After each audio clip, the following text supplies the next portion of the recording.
everyone. It's 5 o'clock, and Happy New Year. Happy New Year. And welcome back. And I'm going to call this meeting of the Budget Committee to order. And before we get into our budget issues, I just maybe want to take a moment to reflect on the passing of G.R. Ames, which, as you know, happened on Sunday. And he's been a pillar of our community in many ways, and I know some of you have made comments. If anyone would like to reflect now, you might do so. And then if not, maybe we can just take a moment to reflect on his impact on our community. Certainly a man who behind the scenes did many a thing without a lot of fanfare. Very positive from what I've seen. I mean, not that he wasn't a significant local presence, if you would, but he did an awful lot that people didn't recognize him for, but it wasn't acknowledged. He just got it done. A lot of educational scholarship stuff. Yes. A lot of stuff with Riverwalk down Main Street downtown. I mean, Yes, absolutely. Yes. A true benefactor of the community. Absolutely. Yes.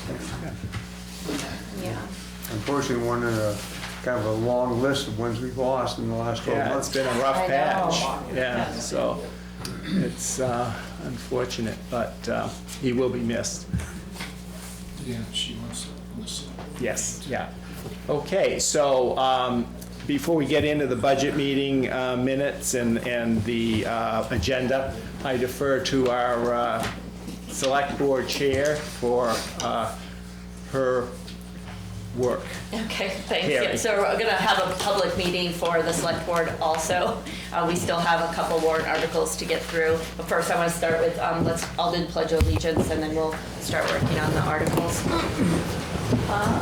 Okay. I pledge Allegiance to the flag of the United States of America and to the republic for which it stands, one nation, under God, indivisible, with liberty and justice for all.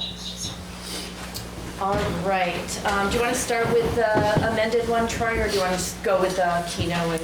No, we'll go with the amended one. Since the last time you've seen the warrant, we've had a lot of numbers that have changed. So the one I want to bring to your attention is, as it stands today, is Article 13, which is the Water and Light Battery Energy Storage System Multi-Year Lease Agreement.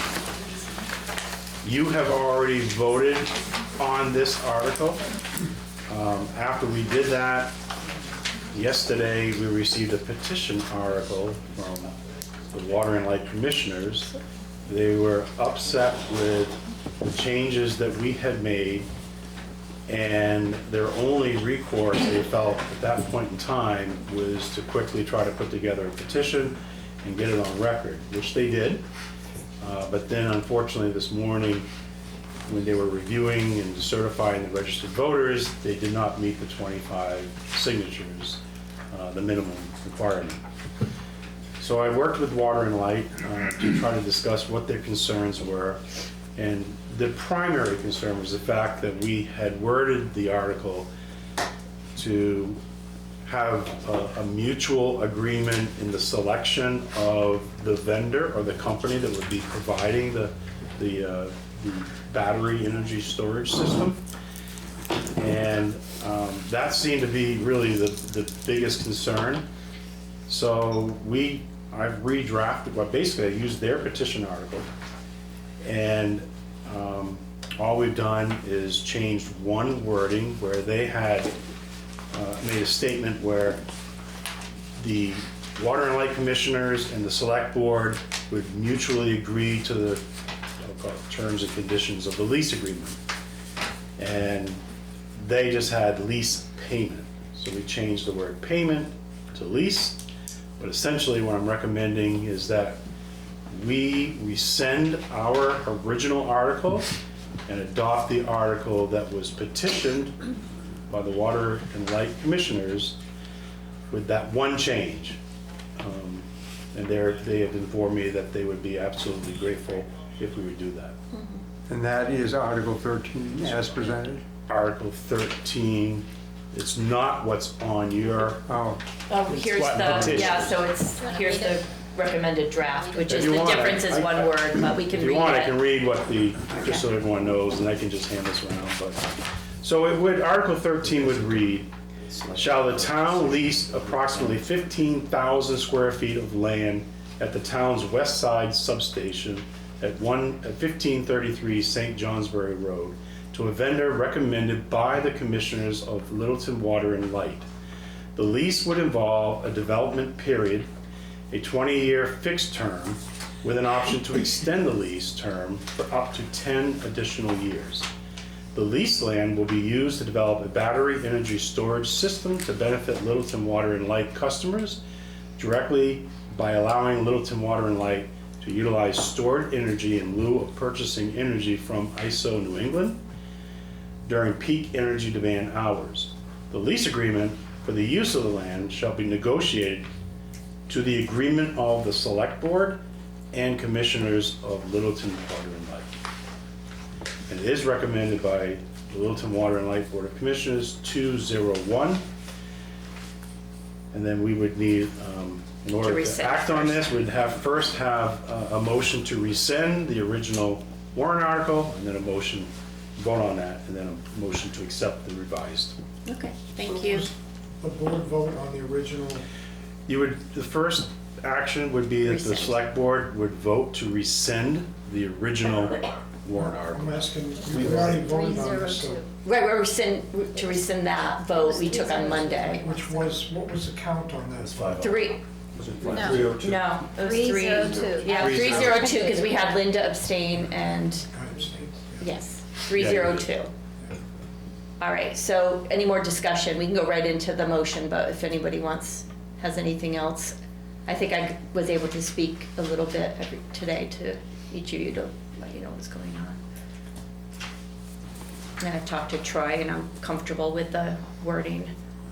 And I believe this was done with Lori Hogan and so everybody's comfortable. Well, first we have to decide if we want to rescind the last one. Yeah, I'll make a motion to rescind it. Okay. All right, Ed seconds. Where's, you're gonna abstain from this too? Okay, all right. All in favor of rescinding the vote we took on Monday to that article? Raise your hand, please. Okay, so 4-0, Troy, you're writing it down? Yep. Okay, so now we need to make a motion to accept the new, what? 401. 401. Oh yeah, you'll be abstaining. Yeah, okay. And now we'll make a anyone want to move the new draft article? All right, Ed, second. I'll second. All right, Paul seconds. All in favor? Any discussion, any discussion about the new wording? Everybody comfortable with it? I'm still the same as I was. That's fine. Abstain on that. Abstain. Okay, so all in favor, please raise your hand of the new. So 3 opposed and abstaining. You're not going to even abstain. Include me in the vote. So 301, correct? 301? 301. Okay. All right. What you want in the other vote? What's that? Yeah, the other one, we put you as abstaining for the rescind. Rescinded. You're okay with it? Okay, all right. All right, thank you. I'm glad that worked out today. It was a little complicated, but thank you for the work you and Lori did. All right, now we have 2 left, Article 57 and 58. Which you just want in Oh, Lori, we just voted for the new draft article. All right, I'm gonna read these because it's really short. 57. You ready? We'll move this along so the budget committee can get to their meeting. Thank you so much for letting us do this in public setting. All right, so Article 57 is a petition article that came in. It's entitled Prohibition of Keno. It says simply, shall we prohibit the operation of Keno games within the town of Littleton by petition? Tax impact none, and we have to, select board, make a recommendation or not recommend. I will tell you that I'm the ex officio on the planning board, and we voted on it at the last planning board because it came in first as a zoning amendment. And because it was by petition, we had to put it in, and it was not recommended by the planning board. There were 6, 1 in favor, 6 against, so moving this. So I would say we haven't talked about this yet publicly, so we can discuss if you'd like. It's not legal, correct, the article? This article, the zoning one is not. It was more a placeholder and it was looked at by legal and it's not going to hold up. This one, This one's legal. Article this one's 57. legal. I mean, it would, the voters have to vote on it. We're just getting recommendations, but yes, it can be, now there's, choice. You can opt in or opt out of allowing Keno, and the next one's gonna be games of chance. There is a, casino, I believe coming to Littleton because it's already was grandfathered in because it was after the fact. And Deb Warner went to the state and did a lot of work to change it that towns can basically opt out of having these in their town. Ed, originally there were two articles which do appear on this warrant. Yeah, They came in and were Zoning. declared illegal, but they can't be removed. right. Unless they go back out and It's get confusing. over 25 signatures. So they're still on the warrant up with the zoning questions. These ones were submitted after the fact as an ordinance. It's Article 7 and 8 are listed as zoning amendments, not recommended by the planning board. And then since those weren't gonna count, she went and got petitions again and then sent them in yesterday by the deadline. And now we have to be recommended or not recommended by select board. And just so you know, whether the select board recommends or not, now that it's come in as a petition, obviously it's on the warrant, it'll be on the ballot. There will be a public hearing required by state law before voting is taken on this article. On both can we do the public On both. hearings together Yeah. for both of them? So it's. That's a just tight state squeeze, law. we have to It get is, that in right. by- But we'll be having a public hearing on both these articles. But we have to do our recommendation before we get to have the public hearing, Yep. so that's a little tricky. Anyone want to have any discussion, or are you just ready to vote? You ready to vote? Yeah. All right, I'll take let's start with Article then 57. Anyone want to move that? Who said that? Paul moved. Roger, you want to second? All right, all in favor of prohibition of Keno, raise your hand. All opposed? All right, abstaining? Okay, so 0-4-0. Linda, you don't want to be, okay. So it did not pass. It's not Not recommended. recommended. Thank you. Yeah.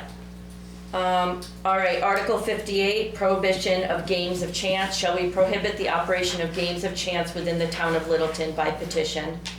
Estimated tax impact, none. And same, I'll open it up for discussion. I'm guessing people are feeling similarly Yeah. or not, but, So this, you want to, if you're voting to support this, you're saying let's have games of, allow No. games of No. chance. So you're voting It's to. banned. If you support it, you're not gonna have games. So yeah, okay, thank you. yeah. Ready to move it? I'm ready. All right, Yeah, Roger? yeah. Roger moves it. I'll move it. Paul seconds. All right, all in favor, which would be prohibiting the games of chance within the town of Littleton, please raise your hand. Okay, 1 opposed, 3 abstained. Okay, so 1-3-0, So it's not recommended. not recommended. Okay. Keep what we got. What? Basically, you gotta keep what we got, because, no, right? Say it one more That time. we can have it if it's a no vote. It's in. Yeah, but still go to the voters, Yeah, obviously. no, that's what I'm saying. Yeah. I just wanna make sure. I mean, the one that's already going to happen happens regardless of this vote. Correct, yep. And I think it can be brought each year. It's not like it's a one or done thing if it wants to be, brought next year. Okay. I think we have finished, correct? Is there anything else from anyone? No? Troy? That's it for the select board. All right, so we're closing the meeting at 5:15. Thank you for letting us infiltrate your budget meeting. No problem. Anyway. What about the water and light? The battery storage you The battery storage, the corrected one. Yeah, just did just it. did it. You did both of them. Yeah, Yep. so, okay. I noticed you never send one in. We rescinded and got the new one that you worked on today. And I thanked you for working on it today. And you walked in just after they finished. Yeah. Okay. So it passed. All right, so moving right along here, getting back to the Budget Committee items on the agenda. I know how exciting it is, so we'll get right to it. Item 2, approval of the minutes. We're going to do them separately. First, we have a motion to approve the December 17th minutes that were amended, and you all received a copy. And do we have a second? I'll second.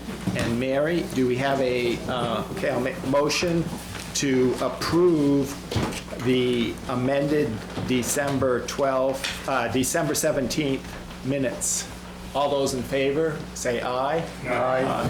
Those opposed? Diane? Yeah, she said aye. Okay, it's okay, 7-0. Okay, and now for the January 5th meeting minutes that we had at the end of the school budget hearing on the 5th. I'll entertain a motion to... I will make a motion to approve those. Okay, Mary, and second, John. Okay, all those in favor of approving the January 5th meeting minutes as presented, say aye. Aye.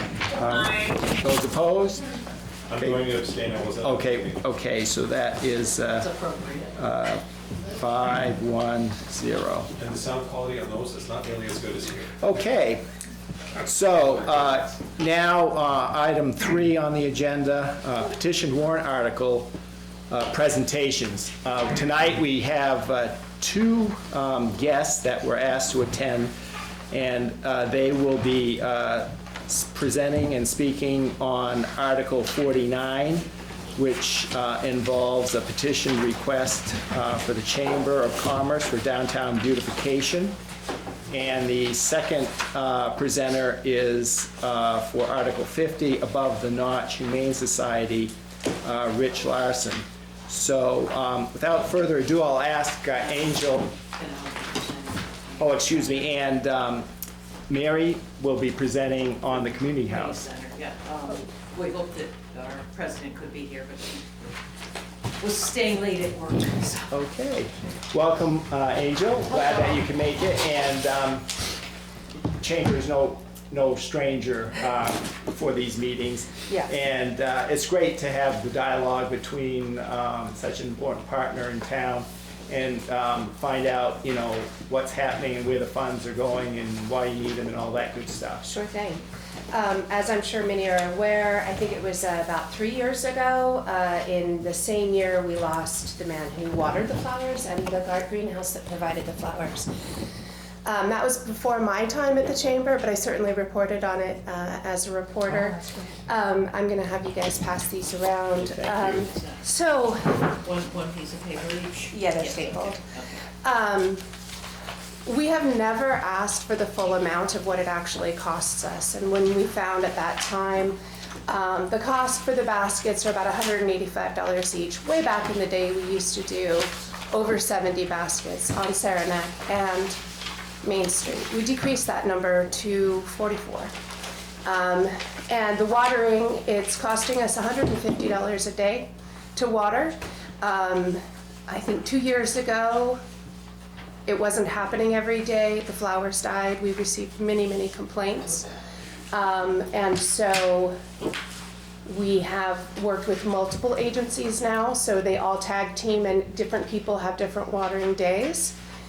We've decreased the number of watering days from 7 to 6, and so we're expecting 17 weeks. The bulk of our expenses are watering those flowers. Last year, we got bigger wireframe baskets at no additional cost. Bigger displays and fertilization is happening. The beautification budget encompasses a lot more than just the flowers. And we are bringing on more this next year. With the closure of the Glad store, Veronica Francis is no longer on Main Street to do the Pollyanna Gateway and to do the Christmas lights on the library tree. The piano project started by Mr. Ernstberger in 2013 is in dire straits. So when you're looking at this spreadsheet that I've given you, this is the expense category is the overarching cost of all of the beautification efforts that we are now responsible for. The covers are in rough shape. For the pianos, we had 5 in storage, but we only have 4 functioning covers, so we could only put 4 pianos out. We have a plan to build all new piano covers, and none of those expenses are tied to this warrant article. All of the funding and sponsorship and donations that we plan to get for that will be completely separate. But what is included in our beautification budget and what has historically been is the flower baskets, the watering, the American flags on the poles, which probably need to be replaced at most every other year, if not every year, just because the weather really take a hit. The illuminated globes for the Christmas season on the poles on Main Street as well. And so you can see what our prices and our details are there. And we have always, since all of these prices increased 3 years ago, we have always asked for donations from the community. And I found it's really interesting in the year and a half that I've been with the chamber to see that many Littleton taxpayers are supporting the warrant article, and then they are above and beyond also donating more with personal donations to our efforts. So we have no intention of stopping that. We will continue to ask for donations to support the beautification. Jean McKenna used to do a great job when she owned the coffee pot of going up and down Main Street and hitting all the business owners. She's no longer doing that, so we'll be taking that on as well. I think what it tells me is if you've got Littleton taxpayers that say yes to the warrant article and then also donate above and beyond that, it tells me that they really do value that. And I think from what I've seen, everybody supports beautification. They love the flowers, they love the pianos, they love the flags, they love the lights, but nobody ever stops and thinks about how much it costs or where that money comes from. So, we're asking for a 10% increase. Again, it still doesn't cover all of our costs, but it's a minor increase, and it's one that we haven't asked for in 3 years. So we've kept that 19,411 for the last 3 years, but now our responsibilities and our expenditures are expanding. Is there any thought of expanding or reestablishing their footprint? The footprint? To more baskets. For what? The original footprint of the baskets, the layout, the number of streets and whatever. We haven't had any conversation about returning them to Saranac Street just because, being sensitive to cost of living increases and the overall economy, it hasn't felt fitting to bring that back at $185 a basket, plus that's additional watering as well. Yeah. And we've purchased the watering buckets. We have a couple sets so that people can load them up and, we disperse them to the watering teams at the beginning of each season. We've also decreased our watering season, not only from 7 to 6 days a week, but we've also cut off the last 2 weeks because historically the flowers were always out from about June 1st to Columbus Day. But in reality, it starts getting cold at night those last 2 weeks and the flowers are just looking ragged. And also to be noted, this last year they were gorgeous. I think the biggest complaint we had was that the vines were too long and obstructing the parking meters, which is not a bad problem to have, all things considered. The year before that, when they weren't watered regularly and they suffered, the provider of the flowers gave us and installed all new mums for those last few weeks of season at no cost to anyone, which I thought was a huge generous donation. So I'm a little confused. You say you have watering teams, but you're paying for it. So how does that work? Nobody wants to volunteer? No, but who are these teams that you're paying? So one is Uprooted Greenhouse, who provides the flowers, and they want to be deeply involved because they do fertilize every week. They don't charge us for the fertilization materials, but they want to because it represents their business. It's their work. They want to make sure it looks good. Carner Blue Landscaping, which is a fairly new landscaping company in the area, is the other one. And those are the two that are dominantly out there every single morning. And you've probably seen James from Carner Blue ripping up and down the sidewalks this last summer on his UTV. Oh, okay, so you refer to it as teams because it's not the same people. It takes every two day. people. It's not the same people Yeah. every day, but it's, Yeah. but it is paid. But it is a two-person yeah. project every day. Thank you. How many members do you have that participate in the chamber, you know, for businesses and? How many chamber members? 195. And that's increased by almost double within the last year. So the chamber took a huge hit during the COVID years, and I don't know if you're all aware, but there was a 5-year gap between the last executive director and myself. You know, with the shutdowns and the impacts on the local businesses, member organizations like the chamber were hit pretty hard. So we're just rebuilding back. So what's the revenue on membership? Right now, it's a little over 50,000. Because we have a tiered membership system and the variables of that are depending on what scale or size or type of business that they have. So there's no one flat rate for any member. Right, that's what it used to be. And we've added more. So we revised our tier structure at the end of 2024 and launched it at the beginning of 2025 to give startups and home-based businesses an opportunity to get the benefits from chamber support without that higher price point. You know, because very often startups, if they're working out of their home, it's a challenge. So we wanted to broaden that a little bit and make it more accessible to more businesses in the area. Question. Your name is Littleton Area Chamber of Commerce.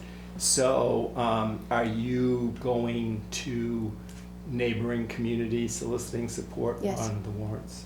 We do, yeah. Well, we don't ask for a petition warrant article in any other community, but we do receive donations from member businesses in other communities. Okay, but not from the municipalities themselves? No. Either it was last year or the year before, I think it was Roger that suggested doing the sponsor baskets program. I was wondering, did you do that program and how did it go? No, I wasn't part of the chamber and I've never heard of it until now. Okay. Where each business sponsors one, kind of like the parking Business meters. or individuals? Peter knows about it. Yeah, oh, does he? Question. Yeah. It seems like looking at this that you, obviously your expenses are increasing just from the natural rate of inflation, but also you're taking on new responsibilities which are generating new expenses. Yes. So it's great that you're doing that, but I don't know how to put this, but I wouldn't want to see the chamber, you know, taking on more and more beautification efforts and downshifting more and more of the cost to the warrant article. So in my view, it'd be helpful that, you know, that any new beautification efforts or to support existing ones that are no longer supported by others, that you either assume those responsibilities within your own budget or seek new sponsors, as opposed to downshifting more and more of these new. And to be clear, I put those numbers so you could get the broad scope of what it is that we're doing. But like I said at the beginning, it's really what has always been the warrant article beautification portion is only going to the flowers, the American flags, and the illuminated globes hanging from the streetlights. All of those other expenses give you this broad overview of all of, you know, the reality of what this beautification effort is. But the Pollyanna Gateway, the Christmas tree lights, and pianos are not part, and nor will they be part of that warrant article. The pianos don't seem to be utilized anywhere near what they used to, is that correct? I don't seem to see as much activity on the pianos. Oh, what have you seen, Carrie? You live downtown. Yeah, I live right there. Yeah, I see people playing all the time. Certain ones get a little bit more action, like I think the bookstore, Village Toy Bookshop, I see people playing there for sure. I've seen quite a bit at Julian's. Chutters. Chutters, yeah. Yeah, I think people are out. Certain years if it's rained, rained a lot, a couple years ago, but. This isn't gonna be a popular opinion. The last assessment that we just had shifted a lot of the tax burden from the businesses to the residential. It was about 50-50 now. The appraisal's about 60-40 on the residents, and beautifying Main Street for the businesses, so to attract people, seems like a business expense for the businesses. I don't think I'm going to support this because, one, we've said for years, find a different way to get to raise the money. And we even gave the chamber better options, and it keeps coming back. And this seems like a expense the businesses should shoulder, and the chamber is a great organization to help join those businesses together and say, this is what we want to do. So put those two things together, and we're saying we have to toe a tight line on the budget.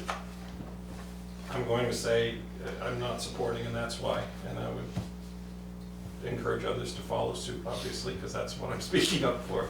But It's, it's obviously, it's a difficult thing to measure the impact of, but I think most everybody would agree that there is a positive impact, it's worth a collective effort, and for all the money that we do spend in town on various different things, it's a relatively small amount of money that has a measurable footprint, although I wish the footprint were bigger.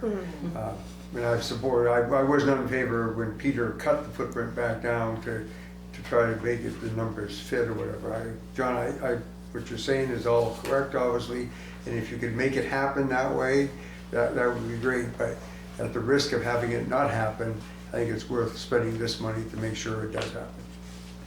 My concern would be that if it isn't supported by taxpayers, it isn't going to happen. The businesses are, the economy it is what it is. The businesses are struggling. Their ability to give and donate as small business owners with increasing rent costs makes it extra challenging for them to give above and beyond in larger and larger amounts. And I've never done a study to know what other communities around the country might do and if beautification is considered a municipal asset and if it is funded by the municipality as something that's worthwhile. And like you said, it's hard to measure the economic impact of it in that everyone who lives here thinks that it's beautiful and it adds value to our community, which has such a unique downtown area, truly unique, and getting more unique each year.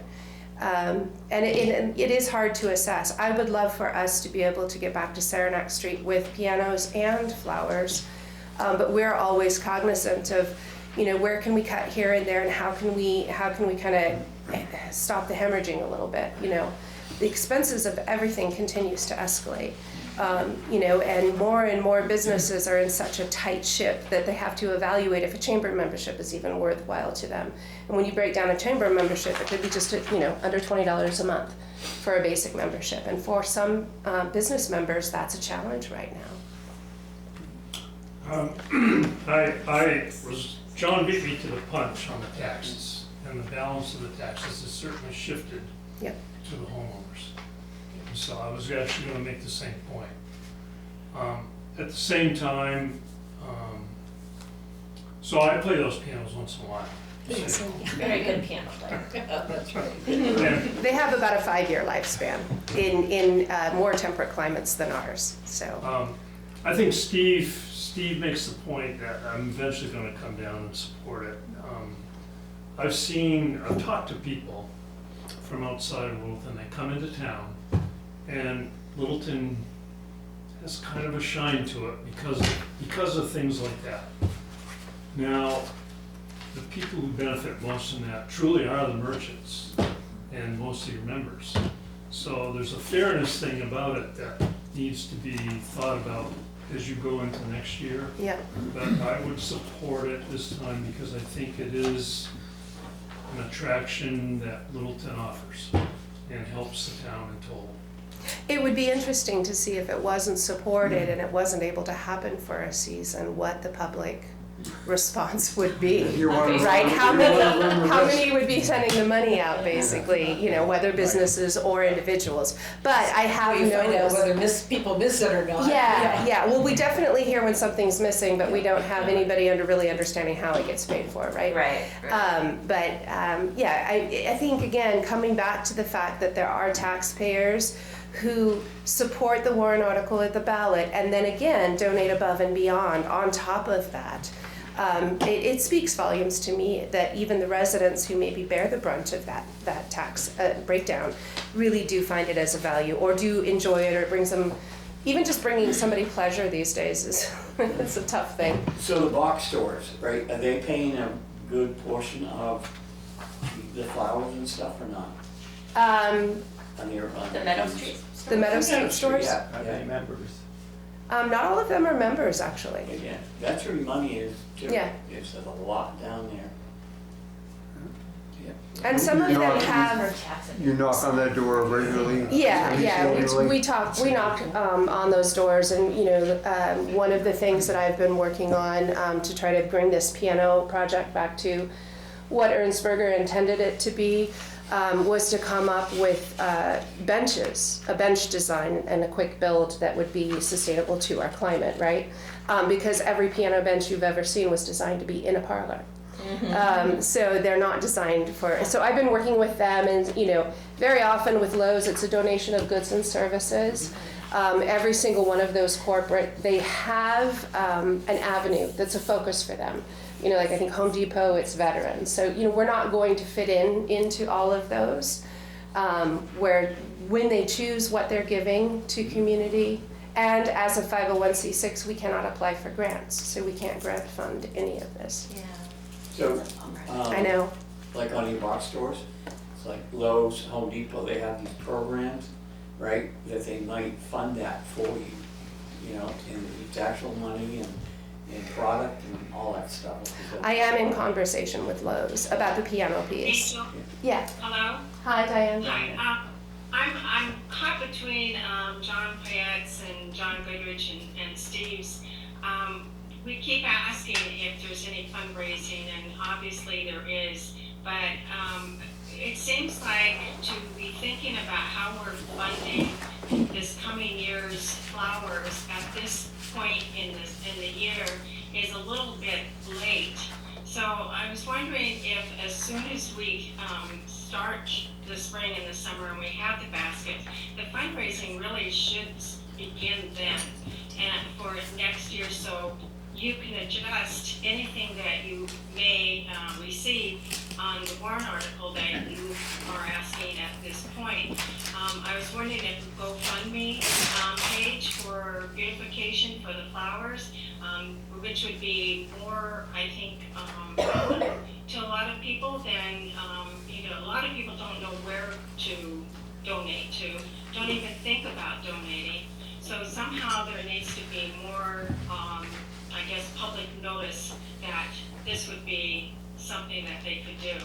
So I'm not quite sure how I'm going to vote until I vote, because I think this year we have seen a lot on the ballot, and we have asked departments to cut back, and here we are asking for more here. So thank you, Angel. I mean, I love the flowers myself, so there you go.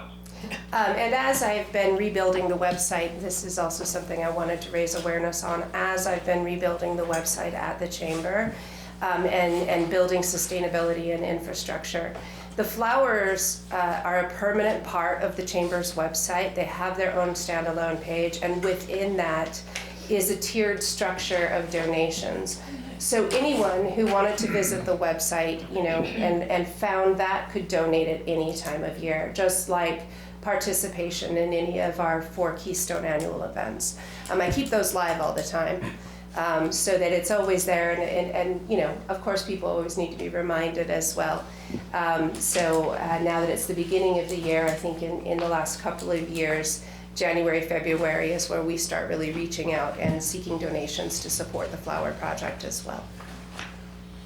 Any more comments, questions? I'd like to move the question. Okay, do I have a Second, Yeah, second. okay. All those in favor of Article 49? Excuse me. Move the question. All those in favor of moving the question, say aye. Aye. Those opposed? Okay. It's unanimous. And Diane, Opposed. to move the question? Yeah, no, I'm a for it, I'm sorry. Okay, okay, so it's unanimous, okay. Okay, now, do we want to take a vote on this right now? That's what moving the question Okay, okay, requires. okay. All those in favor of Article 49, say aye. Aye. Aye. All those opposed? 4-3. Okay, thank you very much.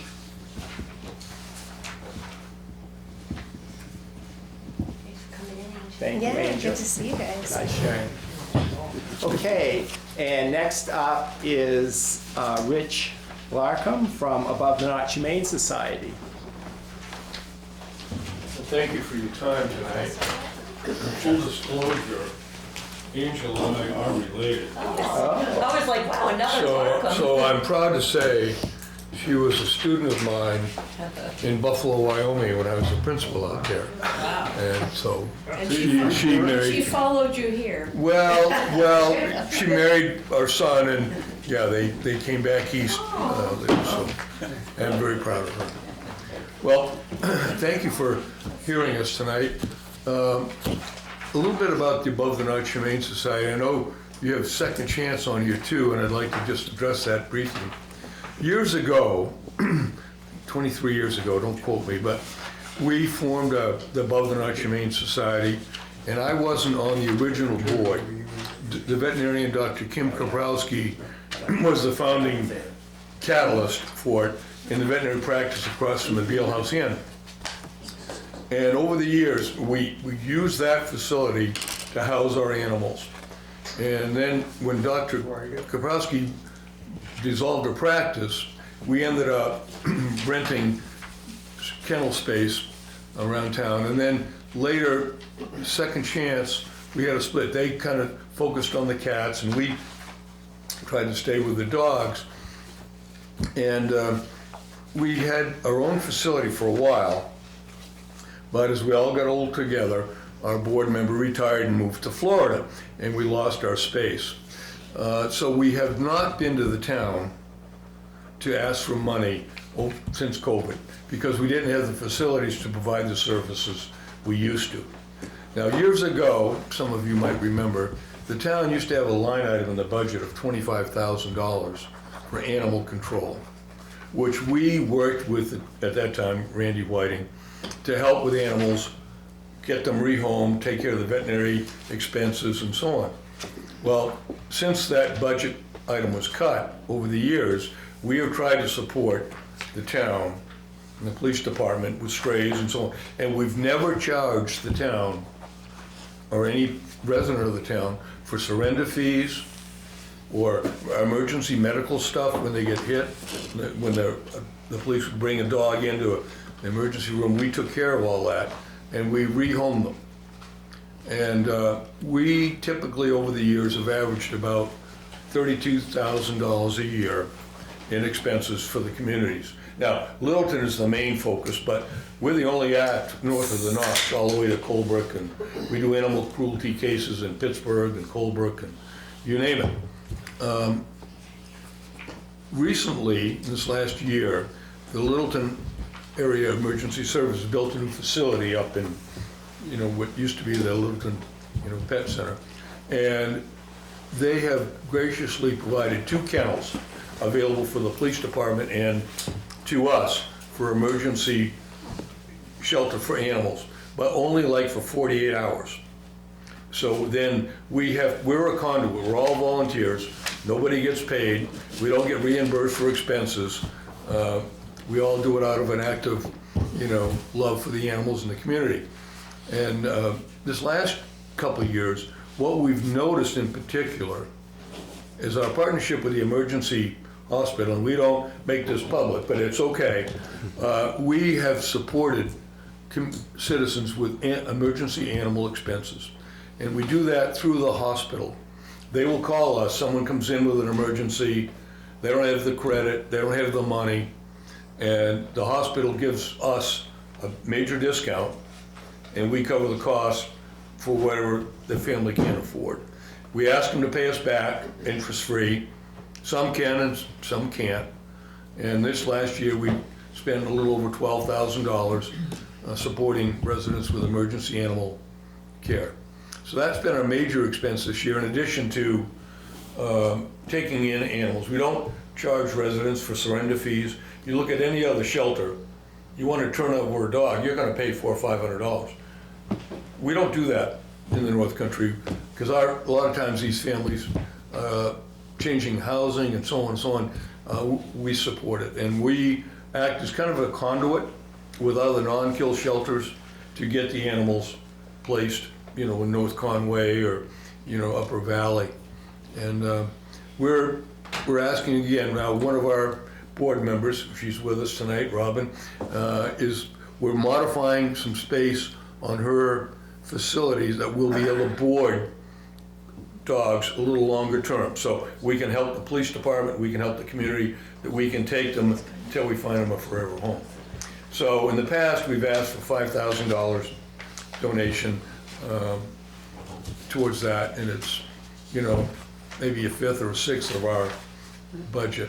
And we fundraise, you know, things like the co-op, Partner of the Month. We have had a culinary event. We used to call it Fido's Feast. We're looking at that. We haven't done it since COVID, but we're kicking that off again this year. We do different kind of odd things, like we might have a movie in the Commons, you know, at Franconia, or we do a dog walk, or we do something, different things to raise the money. But that's kind of what we're about. We're a no-kill shelter, and we don't really do the cats with own facilities for that, but we do work with Second Chance in partnering with that. So we do the animal cruelty investigations. We're part of the state and national organization. We have a board member that's been state and nationally trained in large animal investigation with cruelty to horses and things like that. I mean, we've taken everything in from, you know, sheep to geese, you know, so we're here, and that's what, you know, we're asking for. So I'll open up for any questions.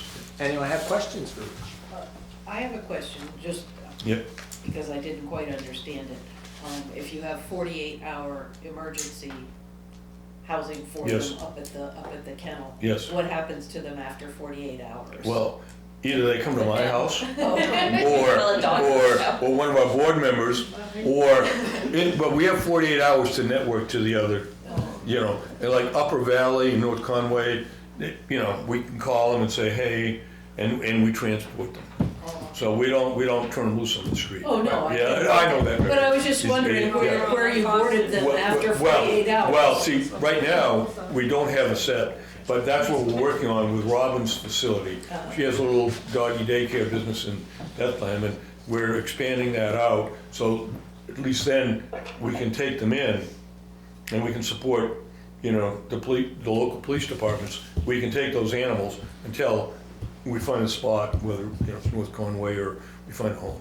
Question, Rich. Now, Yep. do you solicit funds from any other municipalities in the region that you serve? We ask all the towns, we ask like for $1 a person, is what we've done. Okay. Some towns always send in, some send a lot more. We don't have to ask, and I won't say names, but there are some towns that don't support us, even though we save them hundreds of dollars a year. But that's okay. We do what we do. Yeah. Any other questions? Okay, if not, I'll entertain a motion to stop discussion and take a vote. I move. Okay. Second. Okay.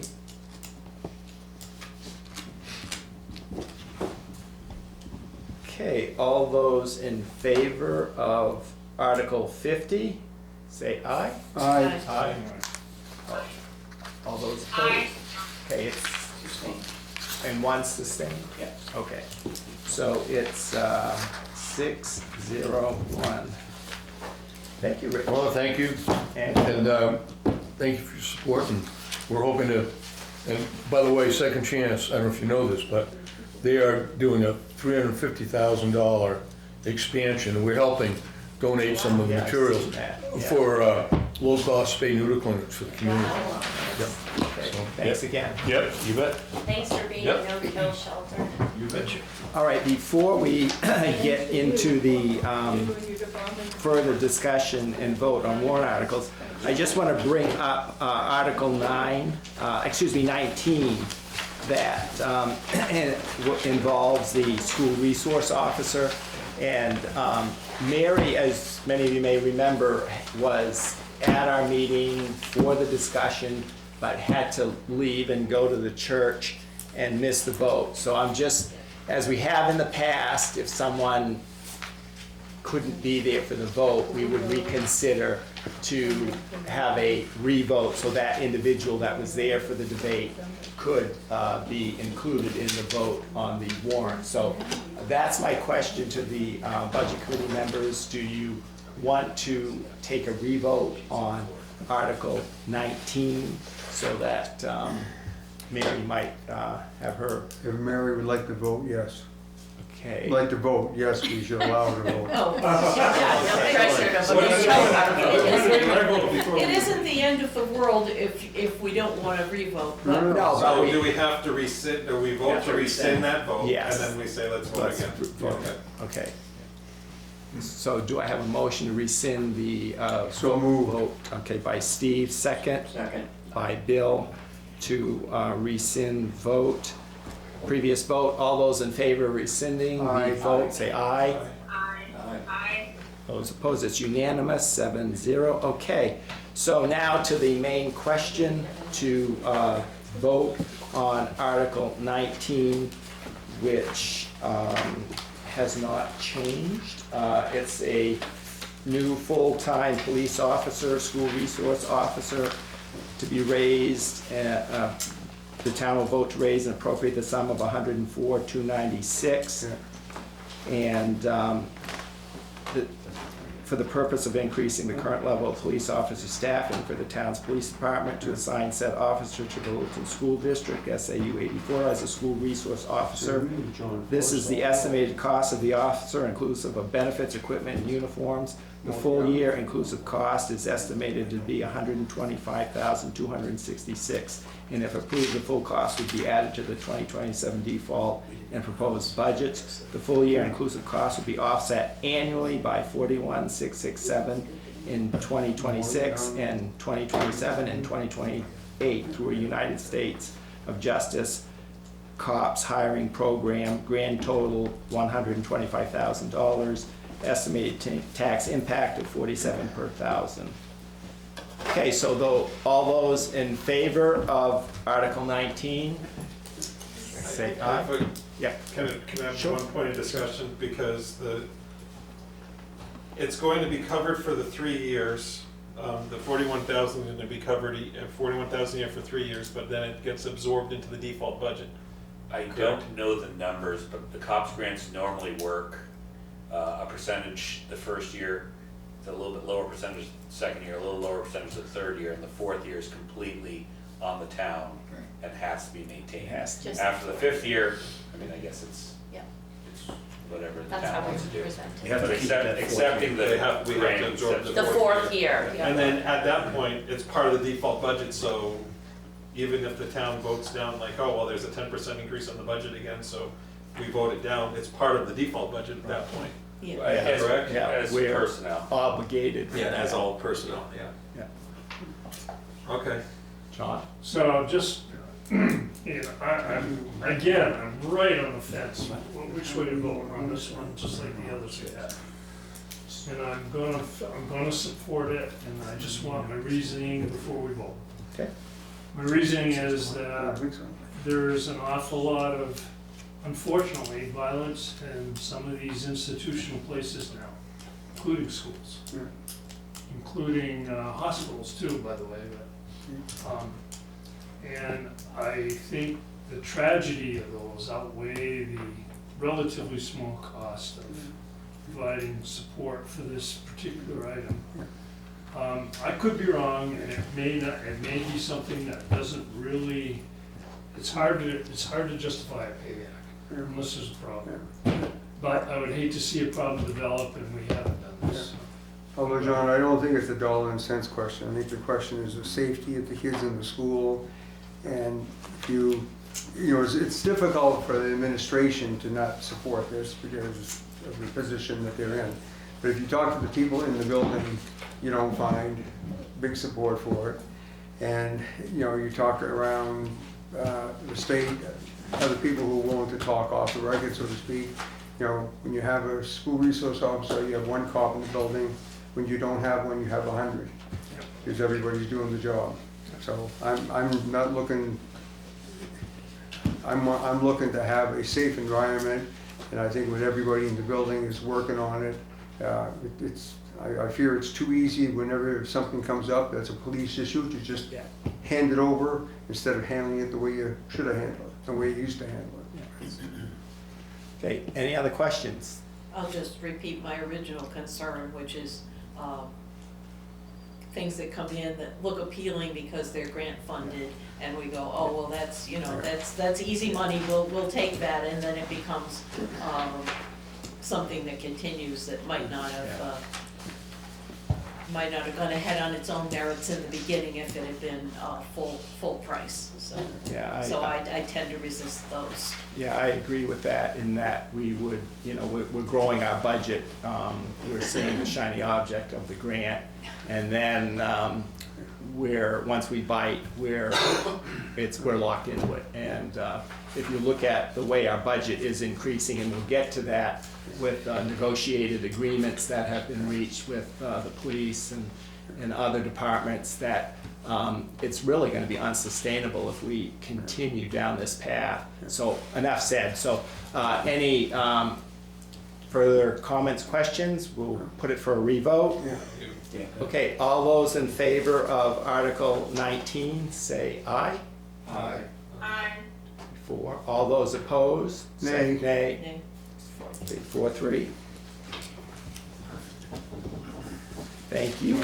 All right, now moving right along to item number 4, continuing with the discussion and votes of the town warrant articles. I think first maybe we can go on to Article 9. We'll start at the beginning. If anyone has any objections, voice them now. We'll go to Article 9, which is the Public Works borrowing for the sewer wastewater treatment plant upgrades. And we're seeking to raise and appropriate the sum of $9 million for the Public Works to make upgrades and repairs to the sewer water treatment plant. That's downgraded from 12 million. 12.5 for 12. Yeah, so how do we save money? So this, well, this $9 million, you'll hear the presentation tomorrow night at the bond hearing. But basically, what this is covering is 2 improvements down at the facility. One is the rehabilitation of the oxidation ditches. They're old. They'll drain them down. They'll get in there, inspect all the mechanical parts, replace them because I'm sure they're corroded. Resurface the concrete. If there's large structural repairs that are needed, they'll do that. So that will be the task number 1. Very expensive. I mean, that's a very basic overview of oxidation ditches and the rehab. But they've estimated that at $3.3 million. And then the new headworks building and the equipment that's associated with that. And you've heard a lot about the headworks. The headworks is, this is the first part of treating our wastewater. And currently right now, it doesn't do its job.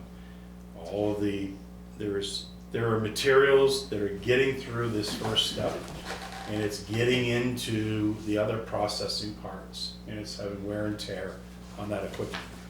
And so you're talking about grit. First line of defense. It's your first. This is the heavy hit. This is where we're getting the grit, We're getting all the paper goods, we're getting the aluminum cans, everything that can come through that sewer line, which I'm told is pretty amazing.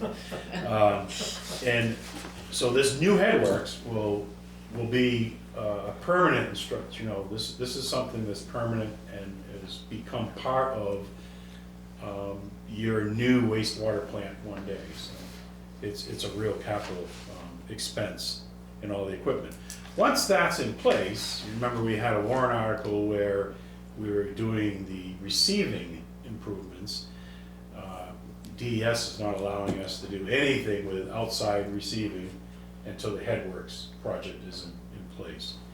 So for those private haulers and people that aren't on the system, I know there's a big demand for that. Also something that we've just learned that the other nearby plants are benefiting from. When other plants are having problems with our new headworks, we have the capacity, we could help them out and they could bring their waste to us, and of course we charge for that. So there's a lot of plants that are struggling like us in the North Country that we've been learning about. So, but that project right there is about $4.7 million, and then there's some other areas that they'll be doing work on. This work, once it's completed, along with the $2.5 million bond and that work for dewatering equipment, it is expected to put this plant in a position of at least 8 years of being able to operate and support itself, and giving you time to begin working on that next step of the total rebuild of most of the plant. But by having this infrastructure in place, it buys you time with you know, a real stable operating plant. There's always going to be failures, but these are the big primary issues that they're trying to address. Troy, so what's the duration of the bond on this? Well, we don't know, but this one, because of the amount, is if it's approved, we'll be looking at that. I think we'll be looking for this one because there's a lot more permanent capital investment to make it affordable for the ratepayers. I think you'll probably be looking at 25 years. Yeah, that's kind of my question. So when people see 9 million, that's pretty shocking. Yeah. But when you factor in the fact that it's got to be done over 25 years as a bond repayment, even though there's interest, right? That's a little more palatable.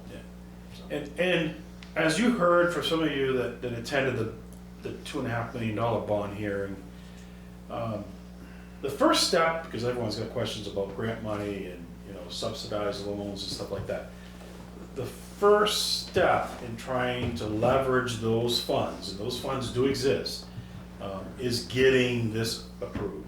You need to come, everybody's coming after whatever federal and state monies there are, and they're not going to give it to anyone unless you've already got your funding approved. So you'll just be at the back of the line. And this bond, or this article is a must. I mean, there's no option, to say we can defer this because it's necessary. It really is. And there's no plan B if this fails, other than to muddle to transport out. Your head, if you don't replace your head, get this head, it takes time to build all this, Right. and if we don't get that headworks addressed, we're just continuing to allow this debris and everything that's not supposed to go past the headworks into our treatment processing facility, and it's damaging it. Okay, it's degrading. And it's eventually, maybe down the road causing us permit issues. Yeah. Troy, I'm just concerned about having a cohesive plan that will take us to the point where we need to be on this plant, which is many more years out than just 8 years. I don't want to have to repeat any of the project at cost to the ratepayers because we didn't plan well at this stage. How confident are you that we have a cohesive plan going forward? Yeah, I'm pretty confident in that because, I've been a part of the meetings with our engineering team and with Eric. And you have to remember some of the equipment, some of the repairs that have occurred in the past have been, substantial. We've had the $1 million repair of the corkscrews that lifted that wastewater. And at that point in time, you had 2 of those in place. One had failed and been sitting there for a few years. And so then you had the failure of the second one. We had no backup, no redundancy. Both those have been repaired. They're critical infrastructure to lift that wastewater into the clarifiers and the oxidation dishes. Now with the dewatering equipment, with that all in place, the oxidation dishes, the headwork, there's not, the clarifiers, we've just, this summer, we started that work and rehabbing them. They'll be completed this spring. So the major components of your treatment plant, along with this funding, is really gonna be a substantial improvement to the plant. But we still got to address the infusion. So the infusion is another issue that we'll be discussing over the next few years. So that could be $30 million by itself.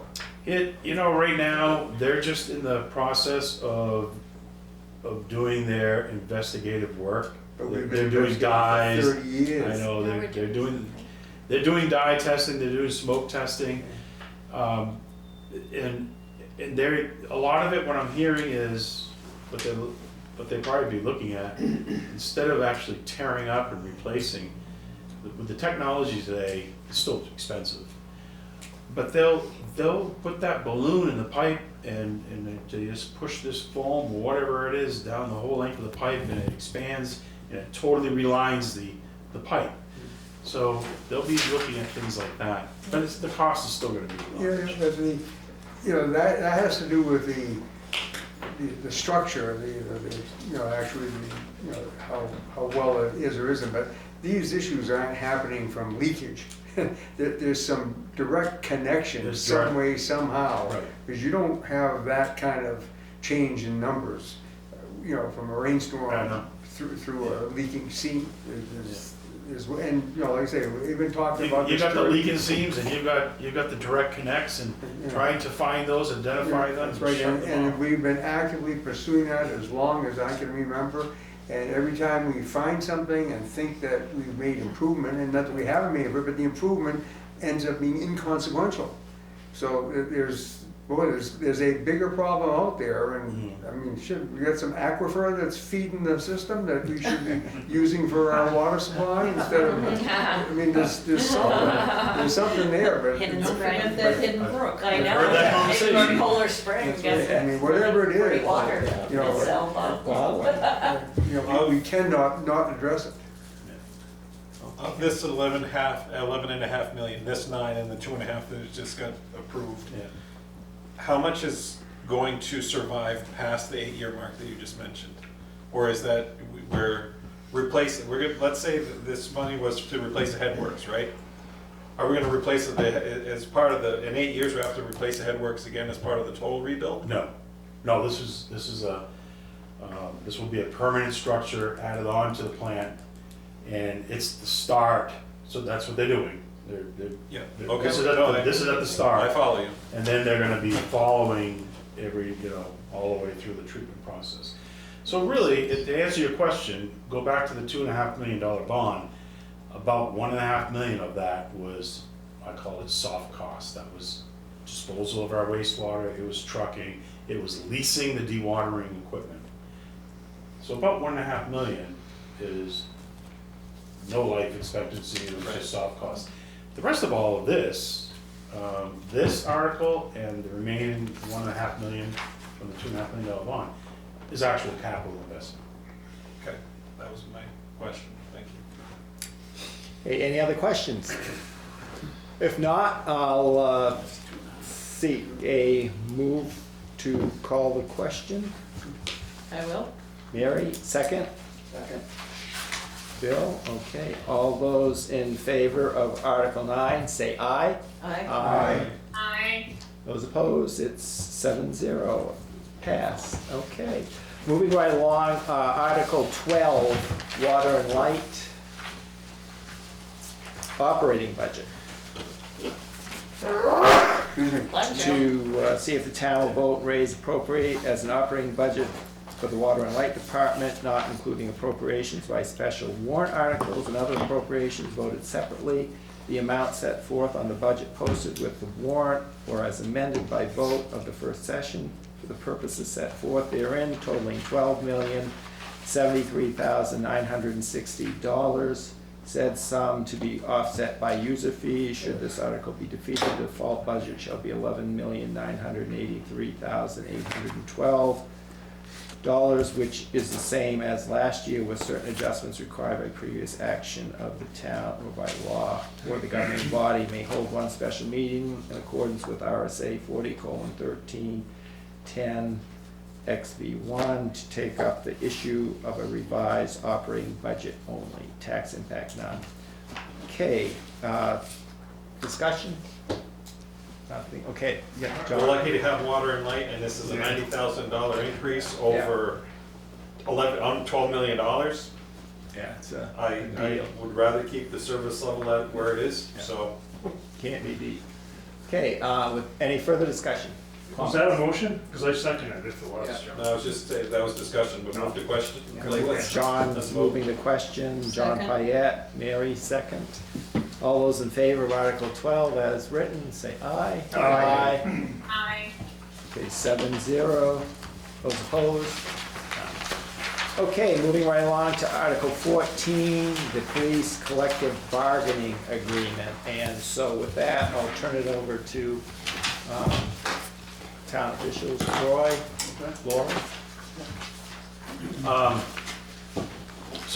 Before we jump into it, I just wanted to point out that the select board Monday did decide to remove 2 warrant articles that asked the voters if these articles fail, if they'd be willing to support a special town meeting.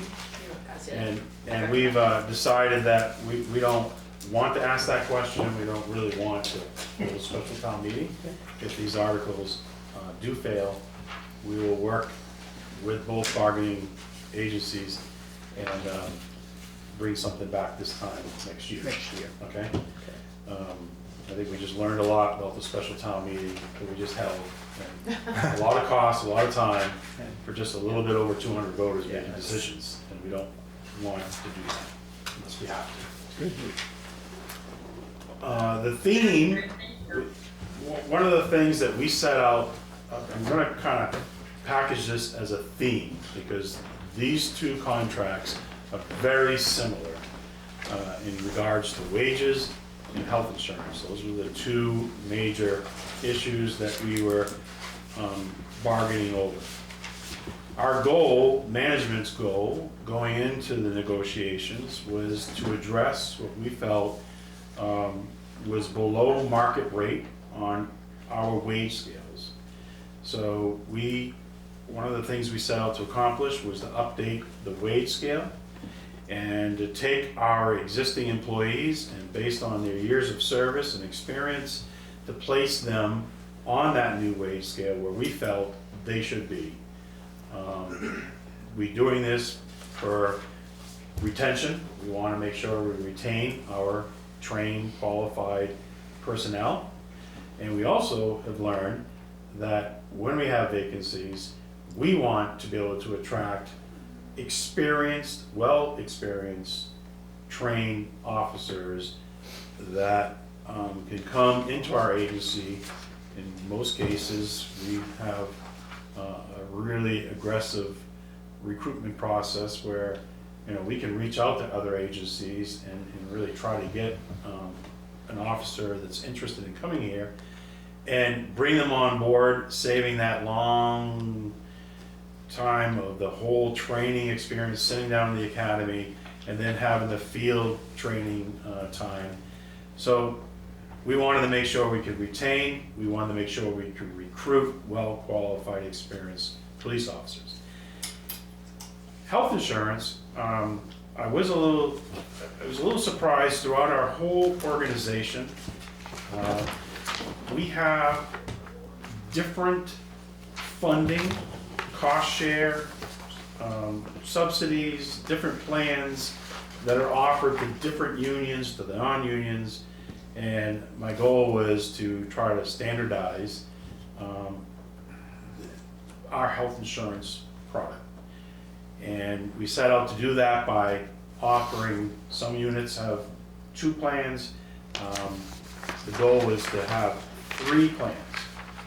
And to make sure that the cost sharing was what I felt to be within the municipal market. So the number 1 plan with this police contract was the number 1 plan, which is the most expensive plan.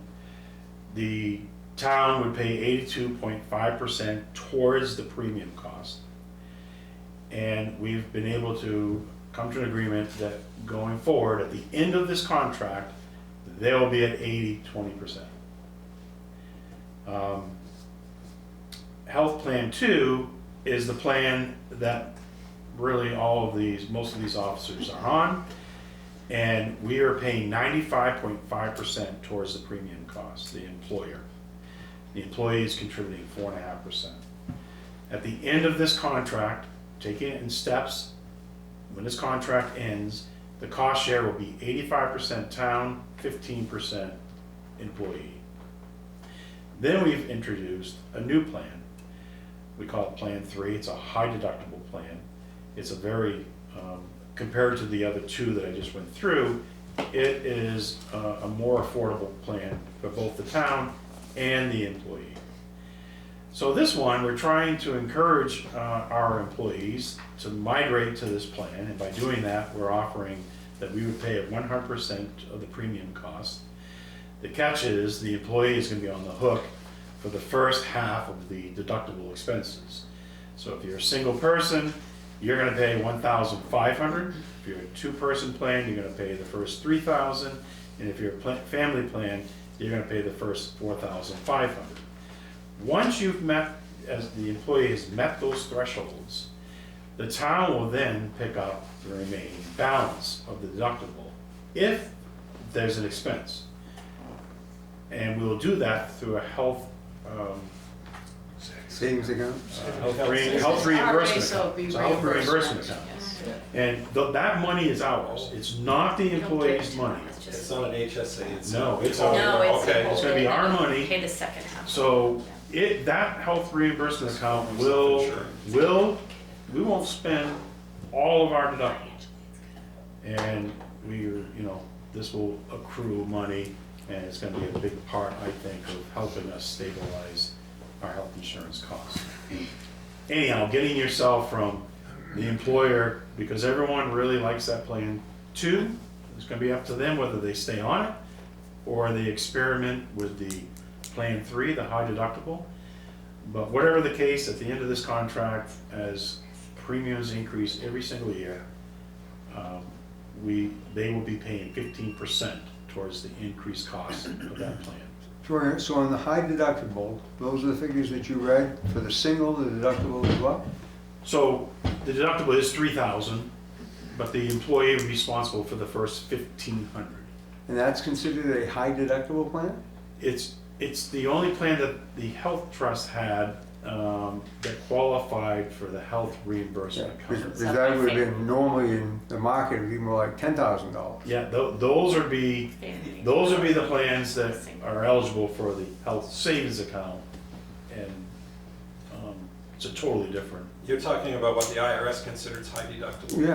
Yeah, to allow you that format. So the single is 3,000, the 2-person family is how much? 6,000, Yeah, and the family is 9,000. okay.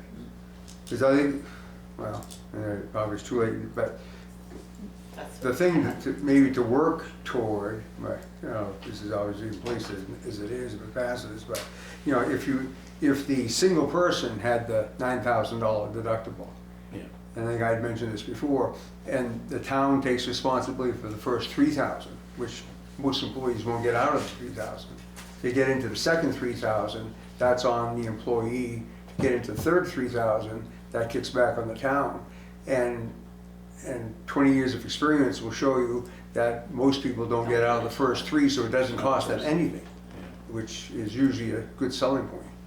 Yeah, that was part of the negotiations. They talked about they that. wanted us to pay 100% of the first half of the deductible.